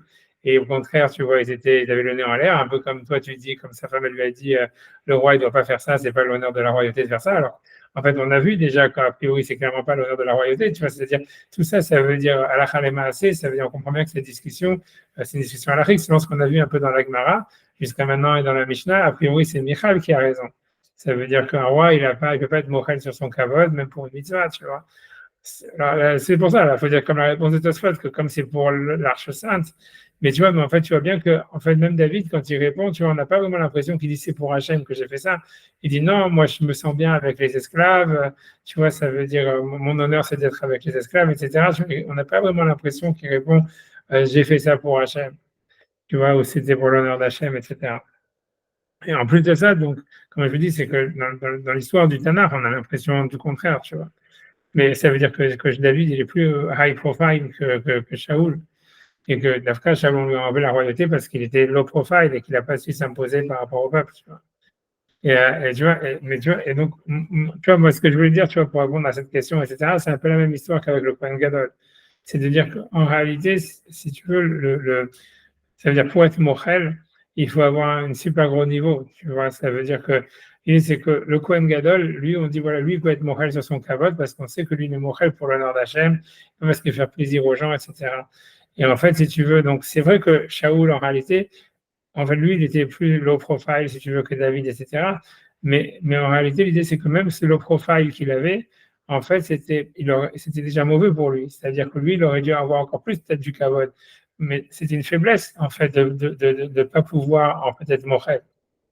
Parce que tu commences, ça veut dire que, ça veut dire que pour être mochel, ça veut dire, tu vois, ça veut dire que pour être mochel, comme David, il faut en fait, il faut sentir en fait qu'on le fait, on le fait pas du tout pour les personnes, on le fait pas, ça veut dire, on le fait vraiment pour Hachem, etc. Et qu'en plus, c'est pas quelque chose en fait qui va nous, tu vois, ça veut dire tu vois, ça veut dire, ça peut que ça va être interprété, ça veut dire comme si David Amelech, en réalité, il avait un tel niveau spirituel que le fait qu'il soit mochel sur son kavod, c'était pas interprété comme une faiblesse, c'était pas interprété comme, tu vois, quelque chose, tu vois, tu vois, qu'il y aurait quoi que ce soit de Ben Adam Lachavero, ou de même Ben Adam envers lui-même en disant voilà, je travaille sur moi-même pour ne pas m'enorgueillir, un truc comme ça.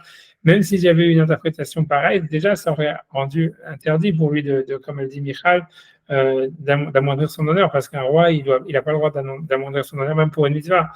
La seule possibilité qu'il a, en fait, tu vois, d'amoindrir son honneur, c'est qu'en fait, il a un tel niveau spirituel et de force, comme le Kohen Gadol, qu'on voit qu'en fait, non, il ne le fait pas ni pour aller contre sa nature, ni pour faire plaisir aux gens, ni pour ça, mais uniquement, tu vois, pour l'honneur d'Hachem, et que ça montre, en fait, sa force, qu'il a non seulement ça, il peut être mochel, ça veut dire.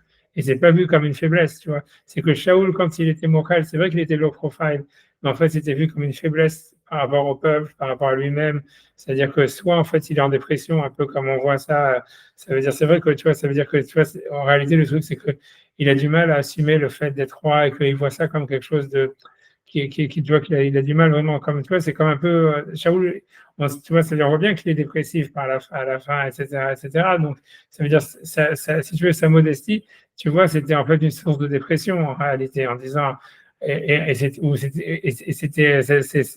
quelque chose en plus qui augmentait, tu vois, sa faiblesse en disant, ah voilà, tu vois, je vais laisser le peuple, tu vois, ça veut dire, il n'assume pas sa leadership, il assume pas sa mission, il apprend pas, tu vois, ça veut dire, et voilà, il apprend, tu vois, voilà, il se dit, ah, pourquoi ça m'arrive, etc., etc.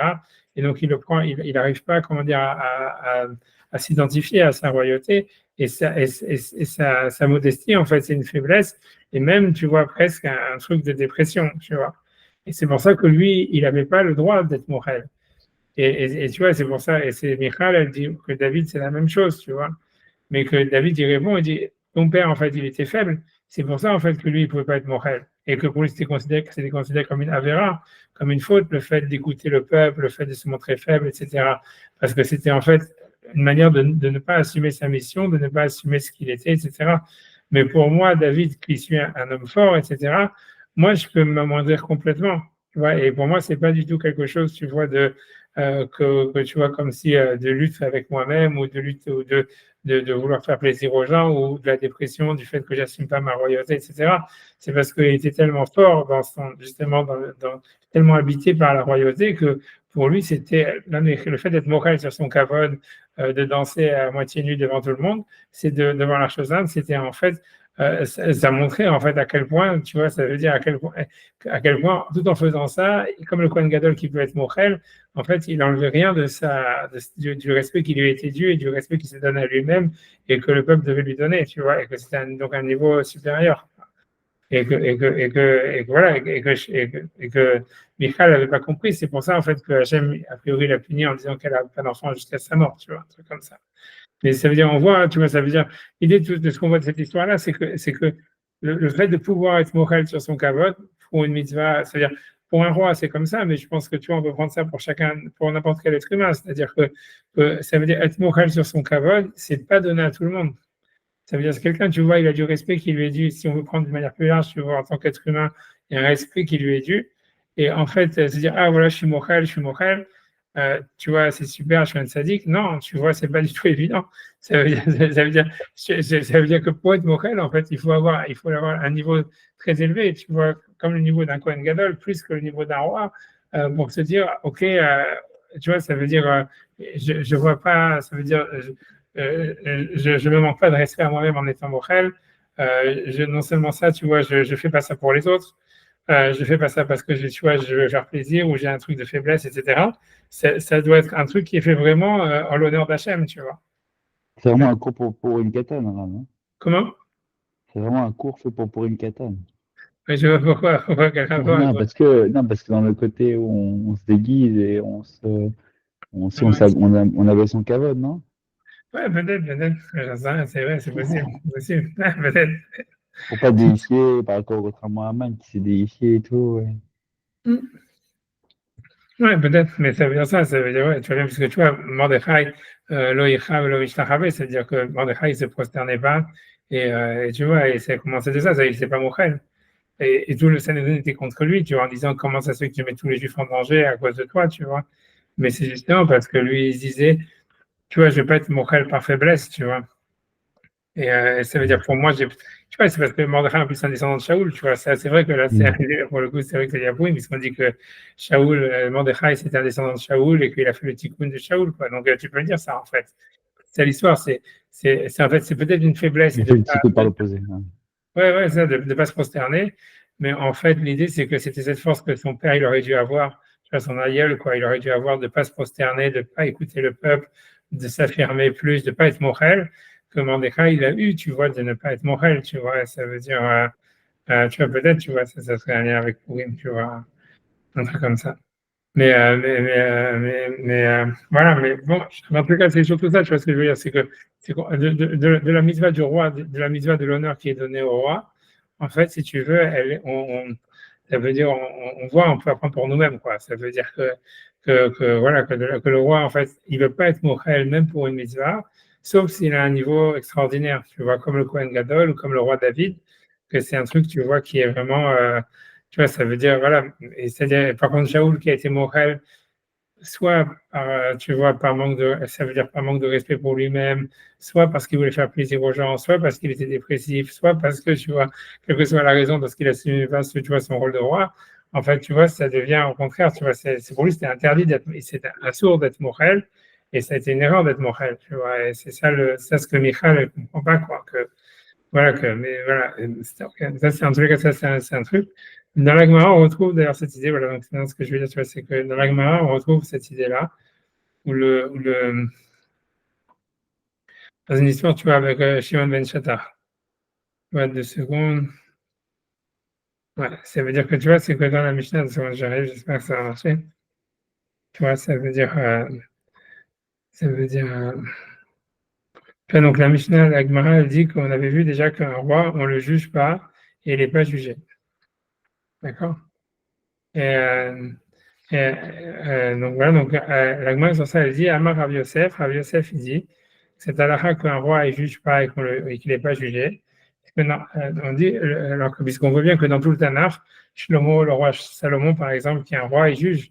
Même David, on voit qu'il juge, il y a marqué au Shofet, etc. Il y a plein d'endroits où il rend la justice.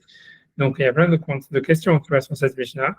Et c'est pour ça que Rav Yosef il dit Loshanu et la Malché Israël. Ça parle des rois d'Israël, normal, ou les rois des 10 tribus, ou les rois comme Shaoul. Eux, ils ne jugent pas, ils ne sont pas jugés. Avant Malché Bet David, mais les rois de la maison de David, Dan, ils peuvent juger, Bet Dani Notan. Et on les juge à eux. Ils peuvent être aussi jugés. Ça veut dire, parce que l'idée, c'est que, ça veut dire, voilà, pour eux, ce ne serait pas une faiblesse, tu vois, ça veut dire, on sait qu'il n'y aura pas de faiblesse de leur côté à être jugés et à être condamnés ou quoi que ce soit, tu vois, à donner du respect à la cour. Ça ne serait pas un manque de respect par rapport à eux de respecter la cour. Et tu vois, par exemple, et la Gemara dit, par exemple, tu vois, Bédan Notan, dictive, donc, la Gemara continue, elle dit, et ça veut dire, comme le verset dit, Ben David, dictive, Ben David, Ko Amar Hashem, dis-nous la Boker Mishpat. Donc, c'est un passage dans Jérémie qui dit, maison de David, ainsi a dit Hashem, jugez les gens dans le matin. Et donc, on voit qu'eux, ils ont une mitzvah de juger. On voit de Shlomo, on voit de David, etc. On voit même que c'est quelque chose qui est resté pour les générations futures. Voilà, donc, puisque le verset dit dis-nous juger la Boker Mishpat, c'est Jérémie qui dit ça à la maison de David à la fin du premier temps. Mais maintenant, d'où est-ce qu'on sait qu'eux-mêmes ils sont jugés? Alors, c'est ça la Gemara dit si jamais nous, on n'avait pas le droit de les juger, ils nous écrit d'Aïné. Comment eux, ils peuvent juger? Actif, n'est-ce pas que le verset dit Itkosheshu vekoshu. Ça veut dire d'abord maquillez-vous, après maquiller les autres. Ça veut dire que quelqu'un qui va juger, il faut qu'il soit lui-même capable d'être jugé et de porter ça veut dire d'être lui-même porté en justice pour rendre des comptes sur les jugements qu'il a fait ou quoi que ce soit. Ça veut dire d'abord comment dire, maquille-toi, ensuite maquille les autres. Et grosso modo, ça veut dire le roi, on peut le mettre hors circuit dans le sens où, voilà, il juge personne, mais personne ne le juge. Mais une fois que la maison de David, eux, ils font partie du système et qu'ils ont un pouvoir juridique, ils sont obligés aussi, en fait, eux-mêmes se soustraindre à s'astreindre au pouvoir juridique. Et sur ça, elle continue à rajouter une histoire. Donc elle dit, et là, Malché Israël Maïta Amal, l'eau. Donc elle demande pourquoi les rois d'Israël, en fait, ça veut dire pourquoi eux, en fait, si tu veux, on les fait pas juger, on les juge pas et ils jugent pas. Alors moi, ramène parce que Mishum Masé Sheaya, parce que voilà, il y a une histoire qui est arrivée, des Avdé de Yanaï Malka, puisque l'esclave du roi Janus, Yanaï, Katal Nafsha, il avait tué un homme. Donc, Amar Léou Shimon ben Shatar, donc Shimon ben Shatar, qui était le beau-frère de Yanaï Malka, il a dit aux sages, Tenu enechembo, ça veut dire mettez vos yeux dessus, venaduninu, et on va le juger. Alors, donc, ok, donc les sages, ils ont envoyé une lettre en disant, Shalchoulé, ils ont envoyé au roi Yanaï, Abdar Katal Nafsha, ton esclave, il a tué quelqu'un. Shadra Léou, il leur a envoyé Shalchouli, Shadri Léou. Donc, ça veut dire, pardon, il a envoyé l'esclave en disant, ok, jugez l'esclave. Shalchoulé, ils l'ont envoyé Ta'ant, toi, tu dois venir. Un ami l'a toi aussi ici, parce que le verset il dit au niveau d'un taureau qui a tué quelqu'un, il sera mis en garde devant ses maîtres. La Torah elle a dit Yavo Baal Ashor, le maître du taureau, le Yamad al-Shoro, il doit être jugé avec le taureau. Donc, à plus forte raison, avec un esclave, si ton esclave il a tué quelqu'un, toi tu dois être jugé avec l'esclave. Ata, donc il est venu. Veyativ, et c'est assis. Amaré Shimon ben Shaddach, donc Shimon ben Shaddach, il a dit au roi Yanaï, Yanaï Amelech, Amod al Haglecha, Veidou Becha. Ça veut dire, il a dit, lève-toi, que les gens témoignent sur toi. Donc ça veut dire grosso modo, il y a une mitzvah normalement pour les Baal et Dinim, tu vois, ça veut dire comme il va citer un verset de, comment dire, d'être, si tu veux, d'être, de se lever devant le tribunal, et, devant les témoins au moment où ils témoignent. Et donc, ils ont dit, voilà, donc lève-toi et pour que les témoins, ils disent qu'ils témoignent sur toi, etc. Vélo les faninu ataomed, c'est pas devant les témoins que tu es debout, et là, ou devant le bedin, et là, l'ifne mishama vaya olam, parce que tu vois, mais tu es devant Hachem, c'est devant lui que tu te dresses, parce que le verset est dit, Vamdouch neanatim hachalaem l'arib, et ils se dresseront les deux personnes qui ont la dispute devant les juges. Mais là-bas, il est marqué devant Hachem, devant les juges. Marlo, donc Shimon ben Shaddach, il a dit, ça c'est ce que Shimon ben Shaddach, il a dit au roi Yanaï. Marlo, donc ok, alors Yanaï, il a dit à Shimon ben Shaddach, il a dit, ok, je suis d'accord de me lever, mais je veux que tous les types du tribunal, ça veut dire le Bedin, le Sanhedrin, ils me disent de me lever. Toi, tu es le seul, toi, tu es le chef du Sanhedrin, mais toi, tu es le seul à me dire de me lever. Alors, il voulait écouter ça des autres membres du Bedin, comme les autres. Je veux que les autres ils disent la même chose que toi. Alors, Shimon ben Shaddach, il a regardé Nifna Limino, il a regardé à droite, Kafshu Penem Bekarka. Ça veut dire ils ont mis leur tête dans le sol, parce qu'en fait, ils avaient peur de Yanaï, le roi, et parce que Shimon ben Shaddach, lui, c'était le beau-frère, etc., il était protégé par la reine, mais eux, ils n'étaient pas, quoi. Donc, en fait, ils avaient peur de lui dire de se lever. L'Ismolo, et il s'est regardé à gauche et il a vu qu'ils étaient tous en train de regarder en bas. Ça veut dire qu'ils n'osaient rien dire. Amalaïn Shimon ben Shaddach, donc Shimon ben Shaddach leur a dit, Balé Marchavot Atem, vous êtes des comploteurs, ça veut dire quelque chose comme ça. Yavo Bala Marchavot Veifra Mikem. Ça veut dire, il viendra celui qui connaît les pensées, il va se venger de vous. On dit Miyad Ba Gabriel, il est venu tout de suite l'ange Gabriel, Vechaftan Bakarka, il les a frappés sur le sol ou Metou. Et ils sont tous morts. L'idée, c'est que le roi Yana, il les a tous tués. Bota Shahal, à ce moment-là, ils ont dit, Melech Lodan, un roi, on ne le juge pas, Velodalinoto, il ne juge personne, Lomeïd, il ne témoigne pas, Velomeïd Denoto, et on ne témoigne pas contre lui.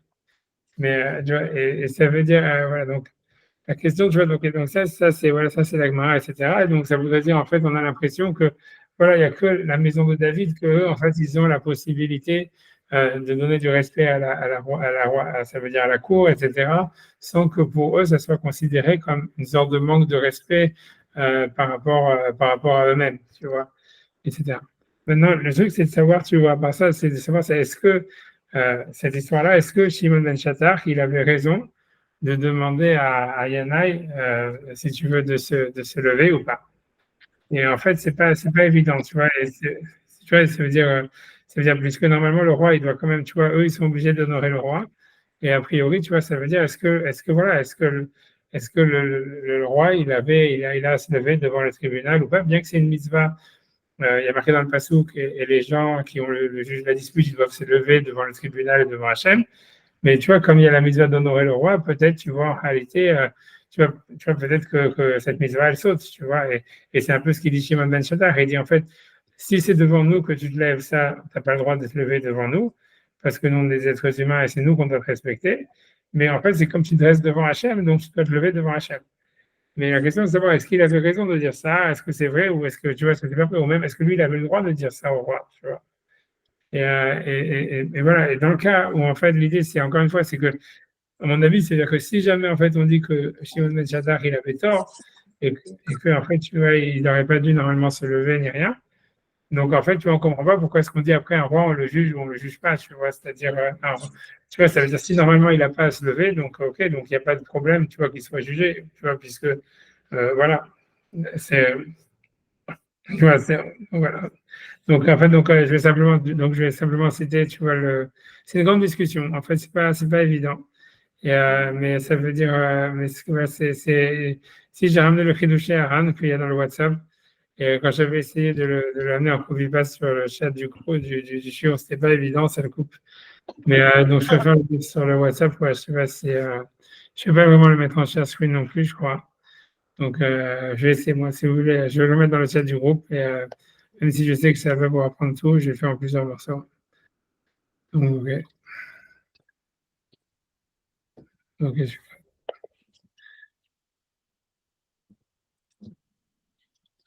Mais non, ça marche pas comme ça.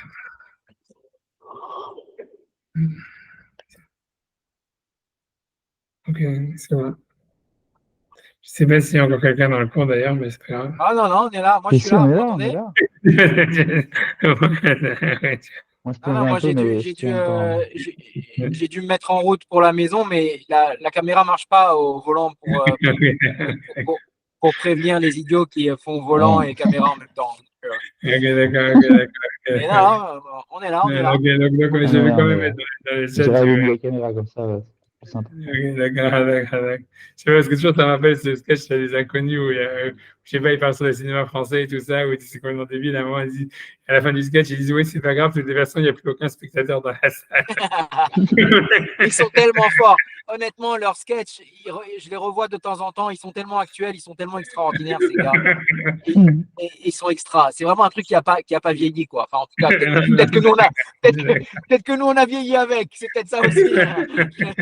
C'est possible. C'est possible.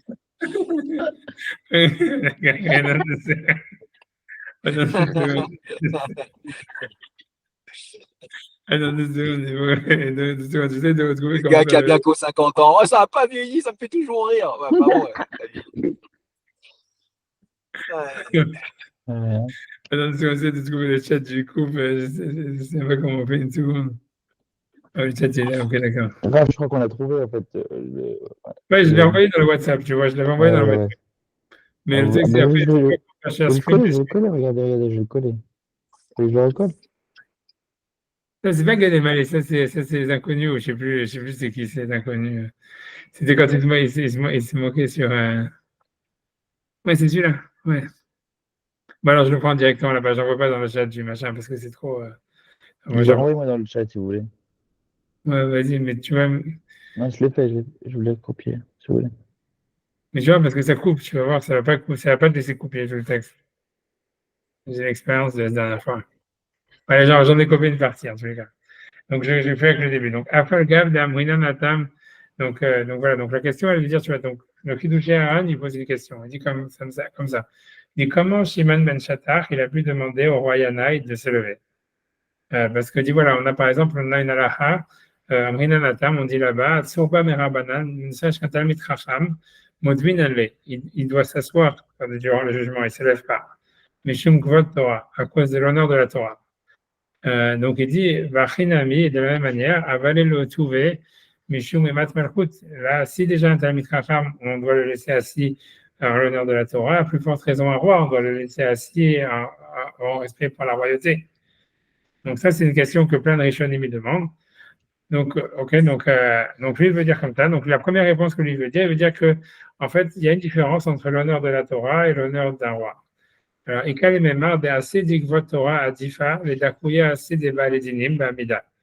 Donc lui dit c'est possible qu'on puisse dire que l'honneur de la Torah, la mitzvah qu'on a de respecter la Torah, elle est plus forte que la mitzvah qu'il y a pour les Baledinim, pour les protagonistes d'un jugement d'être debout. Assez Shalimat Malchut lo adif, mais la mitzvah positive de respecter le roi, elle n'est pas assez forte et d'akouya assez des Baledinim Bamida. Pour repousser la mitzvah positive que les protagonistes d'un jugement doivent être debout. Pourquoi? Parce que la plus forte raison, Ikakra Harina, il y a un verset qui dit justement Lotaguru mipeneish. Ça veut dire n'ayez pas peur d'un homme. Ça veut dire que les juges, ils n'ont pas à avoir peur d'un homme, donc ils n'ont pas à respecter le roi, puisque le roi, en fait, c'est un homme, et même si en fait il représente a priori toute l'Assemblée d'Israël, c'est toujours un homme qui représente des autres hommes. Tu vois. Alors, par contre, un Talmid Chacham, le Talmid Chacham, c'est pas lui qu'on respecte, c'est la Torah. Et donc, on ne transgresse pas l'interdit de n'ayez pas peur d'un homme pour les juges. Donc, les juges, ils n'ont pas une mitzvah de respecter, ça veut dire de dire, ah voilà, c'est un Talmid Chacham, on va pas lui faire du favoritisme ni rien, on va pas le respecter plus qu'un autre homme. Parce que pour le Talmid Chacham, en fait, c'est sa Torah qui est respectée, c'est pas lui. Alors que le roi, c'est l'être humain en fait qui est respecté. Et paradoxalement, c'est ce qui fait que le roi il devrait se lever dans la cour parce que les juges, ils n'ont pas à faire de différence sur un homme. Mais tu vois, ça veut dire, alors que le Talmid Chacham, en fait, c'est la Torah qui est respectée. Donc, c'est pas qu'on fait de la favoritisme sur un homme, on respecte la Torah. Aval Bigvot Torah et Noken, donc dans l'honneur de la Torah, c'est différent. Chez l'eau, l'Ikhvod Adam ou Assez, parce qu'on n'est pas en train d'honorer un homme. Et là, l'Ikhvod Shamaim, mais c'est l'honneur d'Hachem, en nous confère en honorant la Torah, des Mikra, des Et Hachem Elokecha Tira, parce qu'on apprend du verset tu craindras Hachem ton Dieu, que le Et, ça vient rajouter la crainte des Talmidei Chachamim, ça c'est Talmidei Chachamim. Voilà, donc après, c'est la même chose, tu vois, ça veut dire, mais bref, tu vois, il y a la même, voilà, enfin, c'est compliqué, tu vois, enfin bref, j'ai pas envie d'entrer là-dedans parce que sur ça, il y a plein qui demandent et qui disent, voilà, en fait, comment ça se fait qu'un Talmid Chacham, par exemple, lui, il fait Khalitsa. Tu vois, ça veut dire un Talmid Chacham, tu vois, on dit pas, voilà, il fait pas Khalitsa, il fait pas Yiboum, etc. Ouais. Alors que je devrais dire, voilà, tu vois, alors c'est tu vois, c'est pour ça. Alors là, il faut revenir sur le principe en disant, encore une fois, comme Tosfot il a dit, que le Talmid Chacham, comme il va faire la mitzvah, c'est sûr qu'il doit faire toutes les mitzvahs de la Torah, même si des mitzvahs qui sont un manque de respect pour lui-même, tu vois, par exemple, je sais pas, tu vois, comme Khalitsa, on va donner comme exemple, parce qu'en fait, parce que c'est pas un manque de respect pour la Torah, puisque tout le monde sait justement que la mitzvah, il la fait pas parce que, tu vois, ça veut dire, parce que la mitzvah, il l'a fait parce que c'est Hachem qui l'a demandé. Donc, comme le Kohen Gadol a dit que lui, s'il voulait, il pouvait faire Khalitsa, on dit bon, c'est parce qu'en fait, on n'assume pas qu'il le fait pour faire plaisir à quelqu'un, ou tu vois, encore une fois, voilà, pour faire du chesed, mais qu'il fait tout à l'honneur d'Hachem. Donc, comme le Talmid Chacham, c'est la même chose, c'est pour ça, en fait, que lui aussi, quoi, il fait la mitzvah de Khalitsa, il fait les mitzvahs de la Torah, parce que tout le monde comprend que c'est l'honneur de la Torah, justement, qu'elle soit respectée et qu'elle soit accomplie, quoi. Et que si la Torah, elle a mis une mitzvah comme quoi, voilà, quelqu'un s'est Shalom, il a un frère qui est mort sans enfant, on doit lui cracher dessus, etc. C'est l'honneur du Talmid Chacham de se faire cracher dessus pour la Torah, tu vois, ça veut dire pour accomplir la mitzvah de la Torah. Donc c'est un truc comme ça. Mais par contre, il faut dire que ici, dans le cas du jugement, c'est pas à cause du Talmid Chacham qu'on se base, c'est par rapport à l'idée que les juges, ils doivent respecter la Torah. Et voilà, et le Talmid Chacham, lui, il n'a pas, ça veut dire, voilà, s'il se lève, ça veut dire, il ne peut pas lui demander de se lever, voilà, ça serait ça l'idée. Même, peut-être que volontairement, il peut se lever, mais même ça, c'est pas évident, quoi, parce que ça serait un manque de respect par rapport à la Torah s'il se lève, quoi, un truc comme ça. Parce que voilà, jusqu'à partir du moment où les juges, eux, ils ont déjà de respecter la Torah, et c'est pas lui qui respecte, c'est la Torah, donc voilà, lui, maintenant, ok, il se lève pas, tu vois, un truc comme ça. Et par contre, dans la Khalitsa, ça serait vu que c'est son honneur, lui, de respecter la mitzvah de la Torah, tu vois. Tu vois, l'idée, ça serait que dans la Khalitsa, c'est sa mitzvah à lui, alors qu'on regarde son point de vue à lui, donc c'est son honneur de faire la mitzvah de la Torah et de se faire cracher dessus, alors que dans le cas du jugement, on regarde les juges, c'est les juges qui doivent dire levez-vous, asseyez-vous, un truc comme ça, c'est par rapport aux juges, en réalité, malgré tout, que la mitzvah, elle est. Et donc, en fait, c'est pour ça que eux, comme ils n'ont pas la mitzvah, ils doivent le laisser assis. lui, maintenant qu'il lui dit de rester assis, lui, il ne doit pas, en fait, aller contre l'honneur de la Torah et se lever, quoi. Ça, c'est le premier avis. Ça, c'est donc, et selon ça, donc, le Talmid Chacham, dans ce cas-là, tu vois, encore une fois, sauf s'il est de la maison de David. C'est dans l'histoire, ça veut dire que, comme un roi normal, comme Yanaï ou n'importe quel autre roi, en fait, lui, ça veut dire, donc ça veut dire l'idée, selon ça, on comprend bien la Gemara ce qu'elle veut dire. Elle veut dire, quand on arrive devant un roi, il y aura un problème paradoxal, c'est-à-dire que d'un côté, les juges, eux, ils n'ont pas le droit de faire de la différence entre des êtres humains, et le roi, en fait, c'est pas un représentant religieux, il représente pas la Torah, il représente, en tout cas, on voit cette même idée qu'il représente des êtres humains, peut-être qu'il représente le peuple d'Israël, peut-être que je ne sais pas exactement qui il représente, mais en tous les cas, il représente l'État ou j'en sais rien. Mais en tous les cas, les juges, eux, ils n'ont pas le droit de lui donner du respect à cause de ça.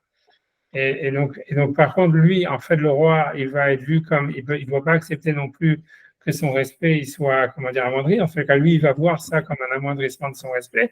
Comme on a vu qu'il fallait un niveau spécifique très haut pour accepter le fait d'être amoindri ou d'être mochel sur son kavod. Tu vois, donc il n'y a que les rois de la maison de David qui ont ce niveau spirituel d'être mochel sur leur kavod sans que ça soit une preuve, on va dire, de dépression ou de manque de respect pour soi, etc. Donc c'est pour ça, en fait, que la Gemara dit à la fin, à cause de cette histoire, en fait, un roi, on ne peut ni le juger, ni être jugé par lui, quoi. Voilà, parce que c'est, en fait, d'un côté, les juges, ils ne peuvent pas lui montrer du favoritisme, et d'un autre côté, lui, il n'a pas le droit, en fait, il n'a pas le niveau pour amoindrir son kavod, quoi. Et, voilà. Mais sauf un roi de la maison de David. Et dans la deuxième réponse, c'est plus étrange, tu vois, parce que dans le deuxième avis, il n'est pas d'accord avec ça. Lui, il va dire, Veka Mande Amar, et un avis, ça veut dire. Excusez-moi, Rav. Ouais. Avant que vous allez au deuxième avis, pourquoi quand il juge, il amoindrit son kavod? Excusez-moi, oui, peut-être que c'est tout le développement d'avant. C'est quand il juge, il amoindrit pas son kavod, mais une fois, l'idée, c'est que pour pouvoir juger, il faut que lui-même il soit jugé.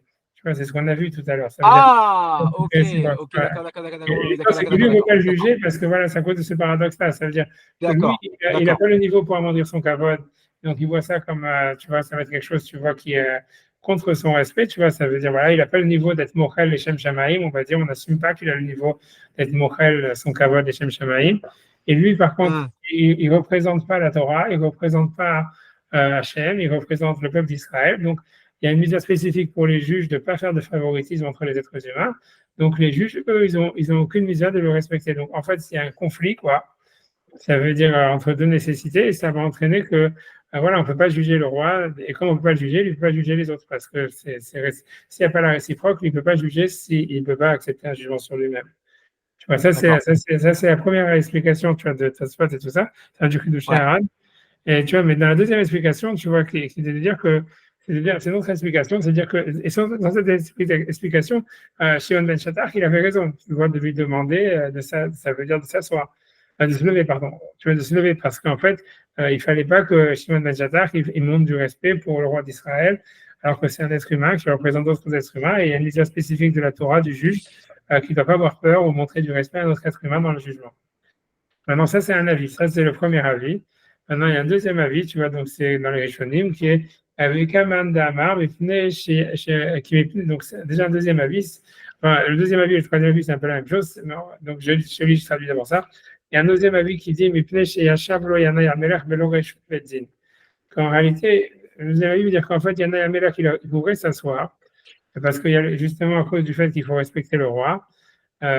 Mais que le problème, pourquoi Shimon ben Shatach s'est énervé contre lui, c'est parce qu'il aurait dû attendre que le Bedin lui donne la permission de s'asseoir. Amarlo Rabbi Shimon chez Amdou Hashemod al Raglav, ça veut dire que, et c'est pour ça que Rabbi Shimon lui a dit de se lever sur ses pieds. La Zot Ekera, Shen Minadin chez Yeshev, ça veut dire que c'était pas en fait normal qu'il s'assoie de son propre chef, de sa propre décision. Mais c'est pas le fait, tu vois, ça veut dire.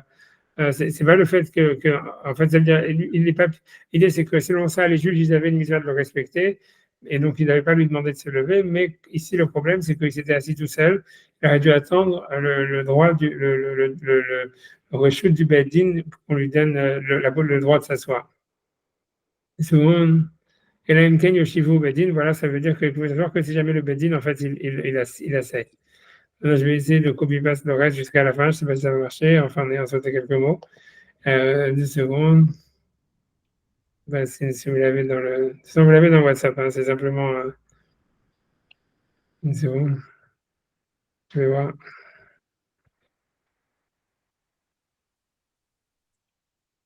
Ouais, donc, on ne savait pas jusqu'à la fin, mais presque jusqu'à la fin. Donc voilà, la deuxième explication, c'est la suivante. La troisième explication, quoi, c'est la suivante, c'est celle-là.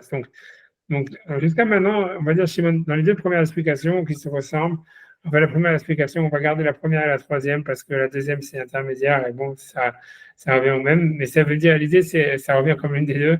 Mais ça veut dire, l'idée, c'est que dans la première interprétation, donc, Shimon ben Chattar, il avait raison de demander au roi de se lever parce qu'encore une fois, le Bedin n'a pas le droit de faire du favoritisme pour un être humain. Et contrairement à Talmid Chacham, le roi, il ne représente pas la Torah, il représente les êtres humains. Donc, on me dit maintenant, dans cette dernière réponse-là, donc le de Charan, il va dire que non, que Shimon ben Chattar avait tort.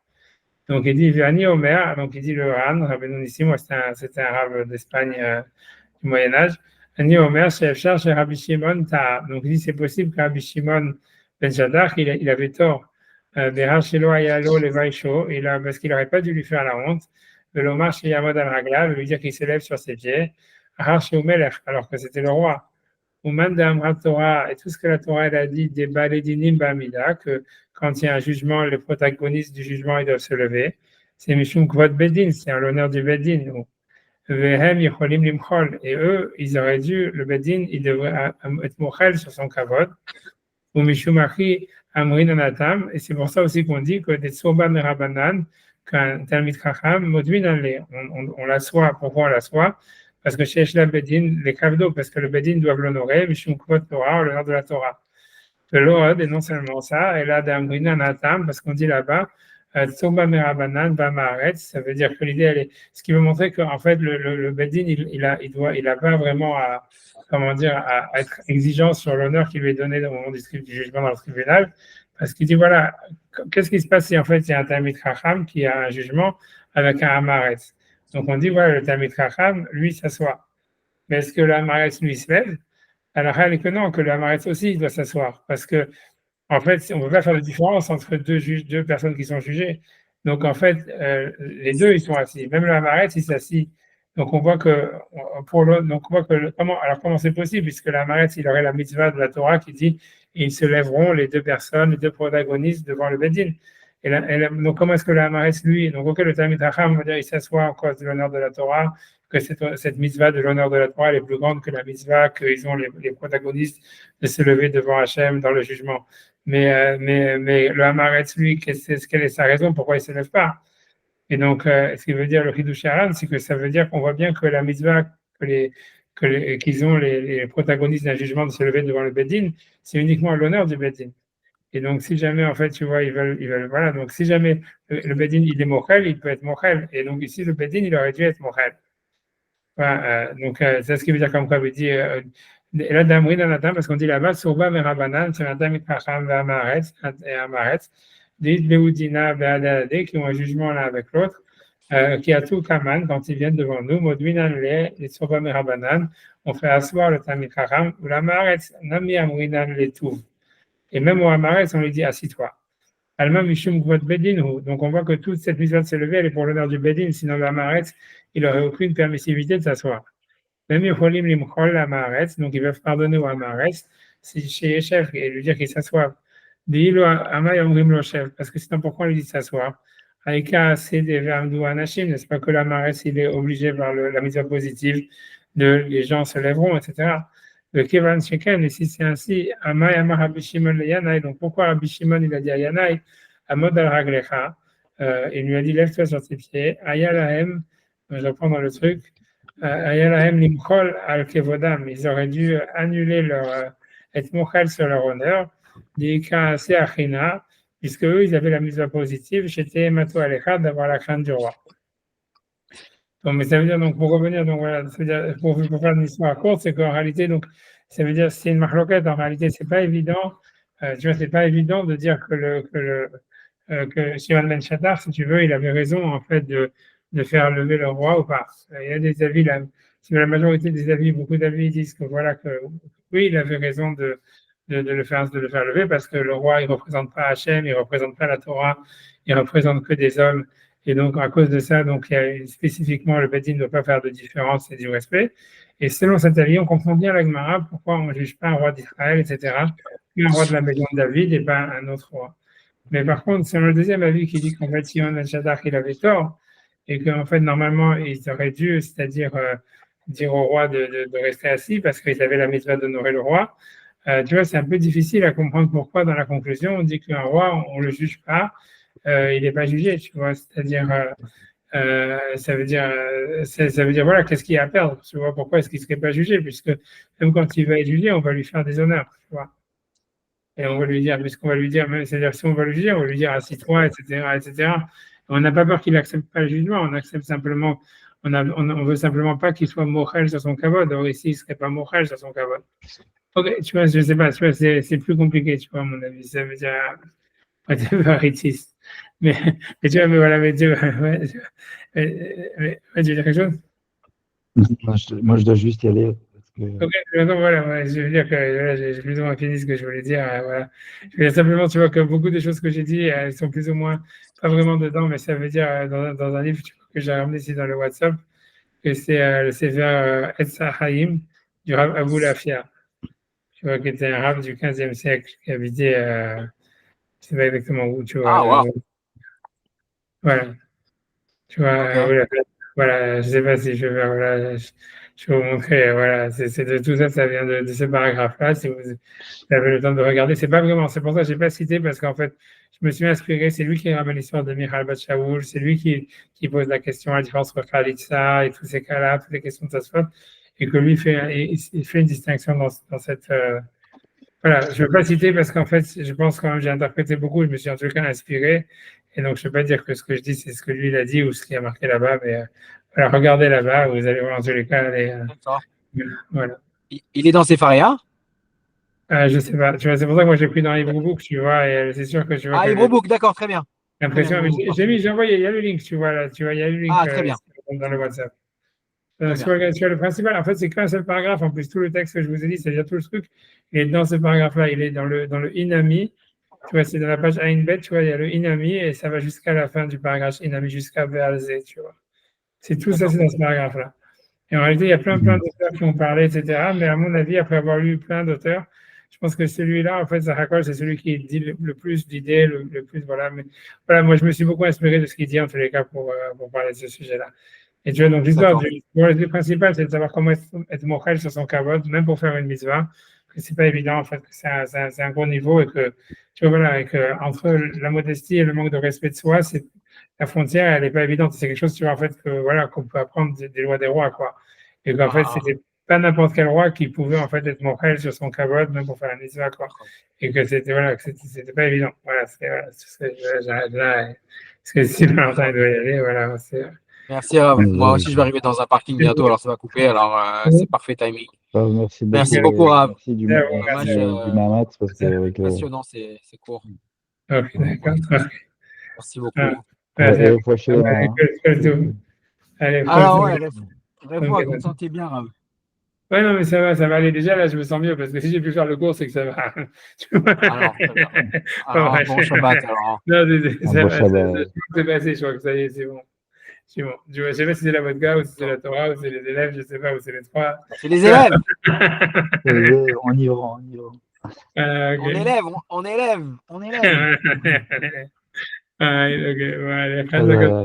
Merci, Rav. Chazak Amo, Shabbat Shalom. Bye. Bonne Bye bye.